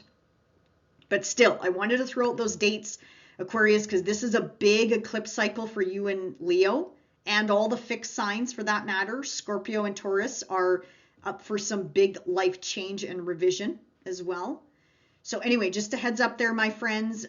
Again, fresh new starts, brand new beginnings, starting, your birthday year, your cycle off with a bang, or should I say closing out your cycle with a bang. Because quite literally, like the next day or a couple days later, we have the sun. Yeah, the next day we have the sun moving into your second house. So yes, the focus is going to be on you, Aquarius, but then you're also going to be focused this month on your finances, your resources, your savings account, your relationship to your money, buying, selling, property, material possessions. It's how you earn a living, how money comes to you. So whether you're working or not, Aquarius, your focus is on your money, material possessions, property, buying, selling, and also your skills, your talents, your abilities as well. Now with Venus in here, I like this. By the way, similar to last month, if you're open to meeting someone new, the two lovers of the sky came together in your first house, my friends. This makes you crazy attractive. You're like a magnet, attracting all these people to you. If you're a business owner, I'm hoping January was a good month for you from a business perspective, because again, you would have attracted in those clients. But Venus moving into your second house should also line your pockets as well. But again, sorry, going back to if you're single and looking, put yourself out there, my friends, if you're interested in that. However, Mercury retrograde is here this month, and Mercury can't swim in Pisces. Mercury can't swim at all. He doesn't really function the best in the water signs. And all year long, we have retrogrades in the water signs. You, Aquarius, this year, you're really, really, really going to be reassessing your job, your 9 to 5, your business, your career, mother, father, authority figures in your life, you as a parent, how you show up, being of service, whether it's volunteering, work for your children, whatever. That's really going to be highlighted this year with the Mercury retrograde cycles hitting all of your work houses. Mercury retrograde in the second house, reassessing money, your relationship to money, saving for a rainy day or not, Aquarius. Mercury, let me see here. Yeah, Mercury is one of your money planets, my friends. So if you also be mindful of mixing money with friends, loved ones, or children or grandchildren, Aquarius.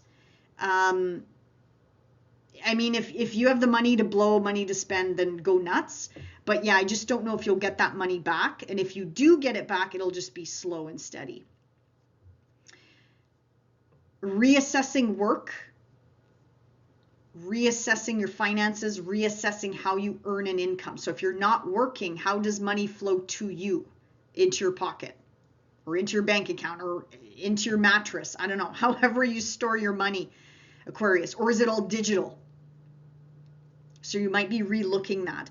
Now, if you are starting a new job, or if you're looking for a new job, or if you're like going to the bank and getting a loan or a mortgage or something along those lines, my friends, please double, triple check the dirty details or get someone to help you out with that, Aquarius, because you just might not be seeing something clearly, especially with this eclipse right on the cusp there, first house, second house energy.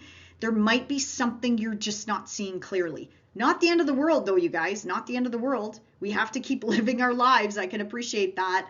You know, I've been telling everyone, pace yourself, give yourself grace, slow down if you can, pack lightly, travel lightly, schedule lightly, like double, triple check your itineraries, especially if you're traveling.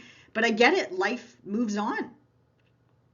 So just be mindful of that this month. If you have to make any huge purchases, keep the receipts, or again, get a trusted loved one to help you out with the fine details or the fine print, because there just might be something that you need to readjust later on down the road.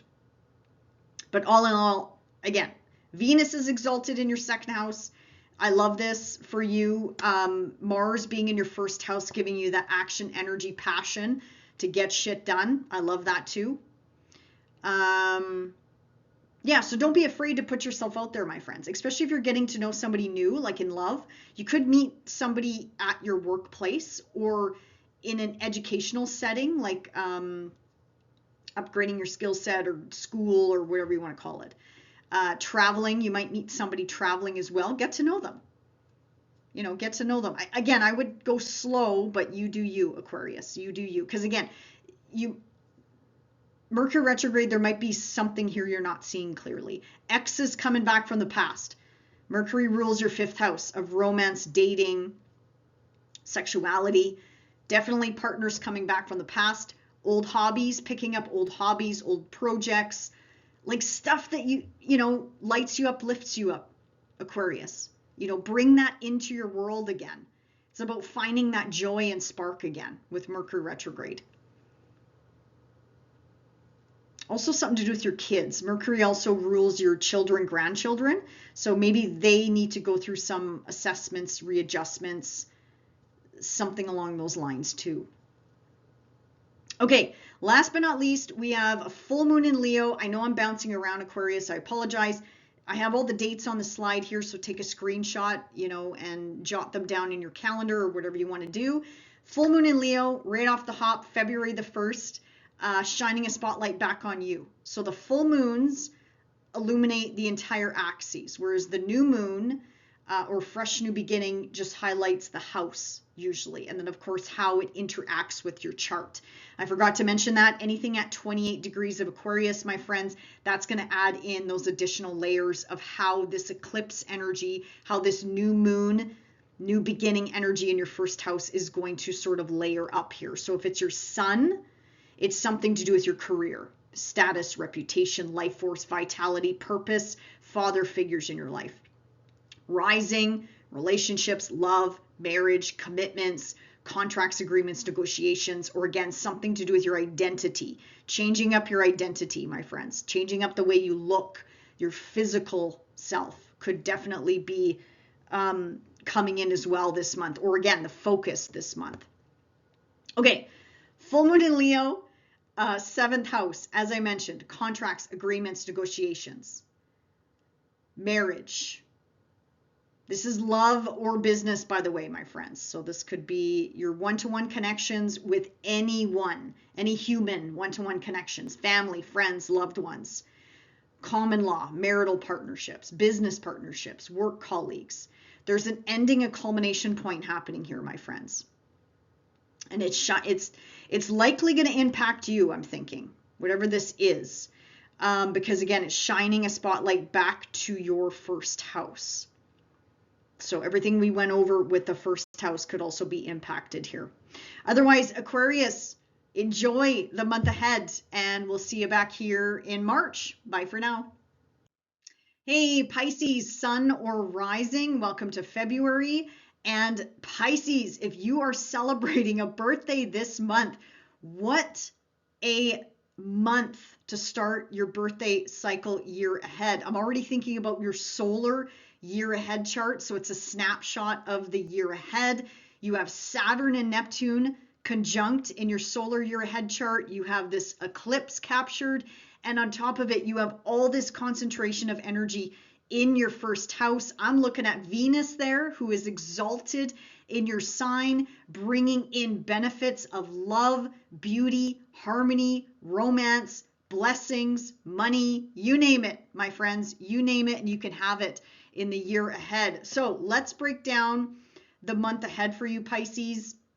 I'm first going to start with the Saturn-Neptune conjunction in your second house. Now, I'll give you some examples of the second house of what this manifestation could be that technically started in 2025. So as you know, of course you know, Saturn being in your sign since March of 2023, Neptune being in your sign since 2010, 2011 time period. So yeah, it's been a while. It's been a minute since these planets have, come and gone from your sign. But the seeds that you have planted in 2025 are not forgotten, is what I'm trying to get at. So Saturn, being the diplomat that he is, he's sort of like the leader, the hard ass, that he's the boss, the authority figure in our lives, that's going to take those seeds that you've manifested while he's been in your first house, and he's going to take your hopes, your wishes, your dreams with him, with the help of your modern ruler Neptune, if that makes sense. So second house, very rare energy coming in here. Every 37 years, these two planets come together in the sky. Last time they came together was February 1989 in Capricorn, your 11th house. So yes, this happens every 37 years. I would say that's still pretty rare, but for it to happen in Aries at 0 degrees, this hasn't happened in thousands and thousands of years, Pisces. So anyway, I just want to kind of give you a feel of how rare this truly is. But your second house is pretty straightforward. It's about how you earn a living. How does money flow to you, into your bank account, into your mattress? I don't know, however you store money, virtually, Bitcoin, I don't know, all that fun stuff. How does money flow to you, whether you're working or not working? Second house is also about work, the day-to-day grind, whether you own a business, run a business. Entrepreneurship is definitely on the forefront for you, Pisces. I highly, highly recommend you consider entrepreneurship if you're interested in that, because again, Saturn can help you crystallize this in your second house of work. Like again, how do you want to show up and be of service, Pisces? Second house is also material possessions, anything to do with what belongs to you materially. And also your value system is in the second house as well, Pisces. So fresh new seeds are being planted here. But again, this is a really long-term transit. Saturn's going to be here for 2.5 years, and Neptune is going to be here now for the next 13 years. So Pisces, just some examples here to put at the back of your skull. And again, continue to manifest those hopes, those wishes, those dreams that you want to bring to fruition in your second house. And your relationship to money too. I think that's really going to change how you look at money, how you use money. Are you a paper money person? Are you a digital money person? Like all of that is going to shift and change for you in the next several years. Okay, Pisces. Let's move to the sun that is still highlighting your 12th house of Aquarius. And then, of course, middle of the month, he will be hopping into your sign. So the hidden 12th house, Pisces, Mars has been in here for a little while. Mars here can make you really restless when it comes to sleep and trying to get back into a sleep routine. For those more appropriate sleep routine. For those of you doing shift work, I mean, Mars here will help keep you up and awake and alert. But for those of us that actually have to sleep during the evening hours, he can be a bit of a problem planet in the 12th house. But it won't be forever. He does move into your sign next month. So, this too shall pass. If you haven't already done so, Pisces, get into a better sleep routine. That would be my recommendation, or utilize the blue light feature, or turn down the lights, or whatever the case may be. Read, try to put down the phone at bedtime. 12th house, all about preparing for a brand new fresh cycle, endings and letting go. The sun here really illuminates sort of like skeletons in the closet, Pisces. What do you need to clean out? What do you need to let go of? What do you need to declutter mentally, physically, emotionally, and psychologically? 12th house is also healing, Pisces. So maybe you've been recovering from something, or maybe you went through a surgery. So all this 12th house energy here will help you heal, basically. This is like doing things behind closed doors. This is also a reflection of where is your time, your energy, your effort, your love being spent. Where is all of that going, and who is that going to? 12th house is awakenings, spirituality or spiritual growth, whatever your belief systems are, dreams, solitude, healing on multiple dimensions, not just, oh, I got a cut and now I'm healing, just healing on multiple levels, working with either a healthcare practitioner, a spiritual practitioner, a shaman, whoever, whoever to kind of help you move through this energy, because things could be bubbling up. Mars here, the sun here, that's a lot of heat coming into this 12th house. So if anything comes back around from the past, any sort of hurt or trauma, just know that it's coming up to the surface, Pisces, for you to acknowledge it once and for all, heal it once and for all, and let it go. I know it's easier said than done, but do your best to work with the right practitioners to help you move through this energy appropriately. Also, Pisces, go easy on yourself as well with all this energy in the 12th house. Again, I'm getting the sensation of it's like a martyr energy, like beat me up, Scotty type of energy. So go easy on yourself, Pisces. Pace yourself, give yourself grace, especially this month. Well, and always for that matter. 12th house is also your hidden gifts, talents, and abilities. So something could be brewing and stewing that you want to bring into the open. Are you ready yet? Are you not ready yet? Is there some more clearing you need to do? Is there more finalizing you have to do? That could be coming up this month as well. Now, with that said, without repeating myself, you have a new moon eclipse here, my friends. The nodes haven't even moved out of your sign yet. They will, though, middle of 2026, they will. The North Node's going to move into this area of life that I just mentioned. All of that is up for some change.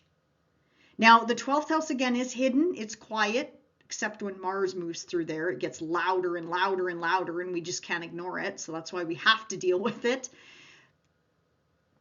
But Aquarius, there could be things surfacing this month, as I mentioned, that even past lifetimes, I'm thinking.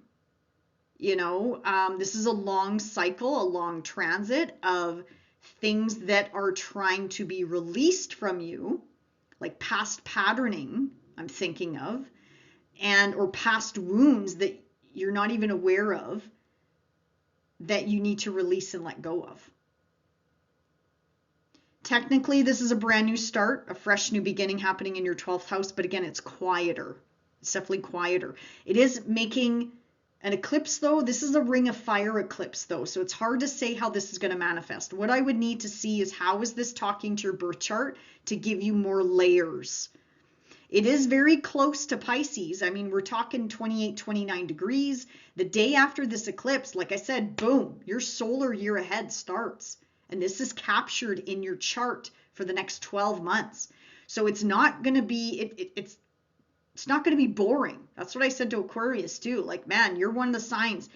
I don't think you're going to have a lull, ahead of you. I think it's going to be action packed, even though, the eclipse is in your hidden 12th house. But this could be spiritual awakenings. This could be past life connections coming through. This could be so many things, bleeding into your awareness that, again, manifest in certain forms. And then you have to react and respond to, Pisces. So anyway, keep that in mind this month. I have the dates on the slide, so forgive me. I am going to be bouncing around here a little bit, but technically this is a new beginning, activating a brand new cycle. Think back to 2008, 2009. That's the last time we had eclipses at the North Node in Aquarius. Now, we had similar eclipses back in 2017, 2018, but that's when the North Node was in Leo, so they were reversed. But again, an axis is an axis.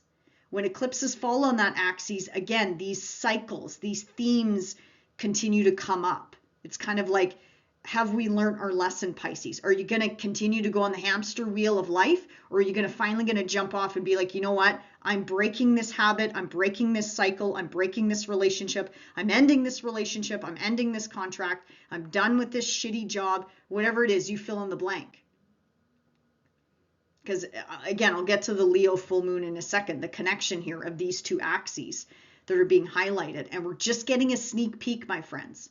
Just getting a sneak peek on this. I'll make a separate video about this new eclipse cycle in the next couple months, so just stay tuned for that. But this is just a breadcrumb. Big, again, this is where I need to see your chart. I don't know if this is going to be big, loud, proud in your face, Pisces, or if this is going to be a quieter, more things happening behind the scenes sort of transit for you. And then once the sun moves into your first house, Venus is there. She's exalted here. I love it. But we do have Mercury retrograde here. So first house is all about you, my friends. You, your identity, your physical body, how you're taking care of yourself. It's the glasses, the lenses we wear as we walk into the world as the rising sign. If it's your sun sign, again, this is about the career, purpose, status, reputation, whatever you do for work. And if you're not working, then how are you showing up and being of service, Pisces? Venus in the first house makes you very attractive. If you're open to meeting someone new, and if you haven't yet, put yourself out there, my friends. Venus is going to make you very attractive. Very attractive. I mean, these two lovers of the sky came together in your 12th house. This is kind of more so hidden love, or getting to know somebody behind the scenes before taking it public. So I would encourage you, if you're just newly dating someone, continue to get to know them for sure. See where it goes. But yeah, I love Venus in the first house. It makes you very attractive. Really good for interviewing. Really good for putting yourself out there. Really good for business launches, as long as you do it before the 11th of the month, I would say. And really good for clients, like attracting in clients as well. But yeah, that Mercury retrograde, I'm sorry, Pisces, Mercury has a hard time functioning in your sign. He can't swim. He just can't swim. And all the retrogrades are happening in water signs this year. So, I mean, I'll talk about it along the way, but your sign, we got your 5th house, you're going to be reassessing something. Your 9th house, you're going to be reassessing something. So you're reassessing your identity, how you are showing up in the world. And the first house bleeds into all areas of life, all walks of life. So this is your career, this is your status, this is your reputation, this is your relationships in love, business, family, friend connections, your contracts, agreements, negotiations with whomever, and your home life, Pisces. Definitely up for some review, reassessment, revise, go over old ground. Mercury also rules your 7th house of partnerships. So this is love coming back around, Pisces. This is old employers coming back around, contracts coming back around. Something that you swept under the rug is coming back around, Pisces. A home matter could be coming back around. This is the past coming back around. Family coming back around. So much could be coming back around, Pisces. And it's going to be very personal to you. Very, very personal. So again, the typical retrograde rules apply, my friends. If you're traveling, if you're signing on the dotted line, double, triple check everything, your itinerary, expect delays, expect snafus. If you can schedule lightly this month, I recommend it, but I get it. I get it. Like, life doesn't stop for eclipses and conjunctions and retrogrades and all this jazz, right? It just means, Pisces, if you have to sign on the dotted line, you just might need to reassess something later on. But I recommend, the bigger the purchase or the bigger the life event, like marriage, or if someone is trying to force you into something fast, like you got to sign, you got to do this now, you got to do da da da da da da da da. Before the 11th is fine. Before the 11th of the month is fine. But if it's after the 11th and well into March, I would gut check that. Lean on somebody that you can trust. Double, triple check the dirty details. Get one of your detail-oriented friends, like a Gemini or a Virgo, or a Capricorn for that matter, to review everything for you, my friends. Or even get a legal perspective, a legal opinion on that. But keep in mind, this energy, no one is seeing straight. No one is, because this is impacting all of us in at least one area of life. Okay, Pisces, last but not least, that full moon in Leo that I was talking about. Full moons are endings, culmination points. In this area of life, 6th house is day-to-day duty, responsibility, your health and well-being, your fitness, how you're taking care of yourself, diet, health, nutrition, pets and animals are in this house as well. Actually, with this new eclipse cycle coming up, Pisces, yeah, you're definitely going to probably be getting new pets. I'm going to put it out there like this is pets coming and going. You know, keep in mind eclipses eclipse out, people, places, things just as fast, and then they replace them just as fast. Habits, routines, the workplace, something coming to the forefront in the workplace, changes in the workplace, changes to your work, changes to duty and responsibility. Co-workers coming and going, maybe a little bit of drama on the work front, Pisces. This is Leo, the work house after all. Leo represents your work house after all. Could be a little bit of drama, a little bit of flair, a little bit of pizzazz in the workplace. Yeah, and changes to your duties and obligations to how you're being of service. So for those of you not working, Pisces, how are you showing up and being of service, as I mentioned earlier? And again, the eclipses are going to change something here over the next couple years. But this is just food for thought. Like I said, eclipse energy hasn't technically moved in here yet, but we're getting a breadcrumb this month. Could be big, could be small, could be large, could be in your face, could be quiet. Who knows? Who knows, Pisces? Just be prepared for some changes along this axis, okay? So 6th house, 12th house matters coming to the forefront. All right, my friends, enjoy the month ahead, and we'll see you back here in March. Bye for now.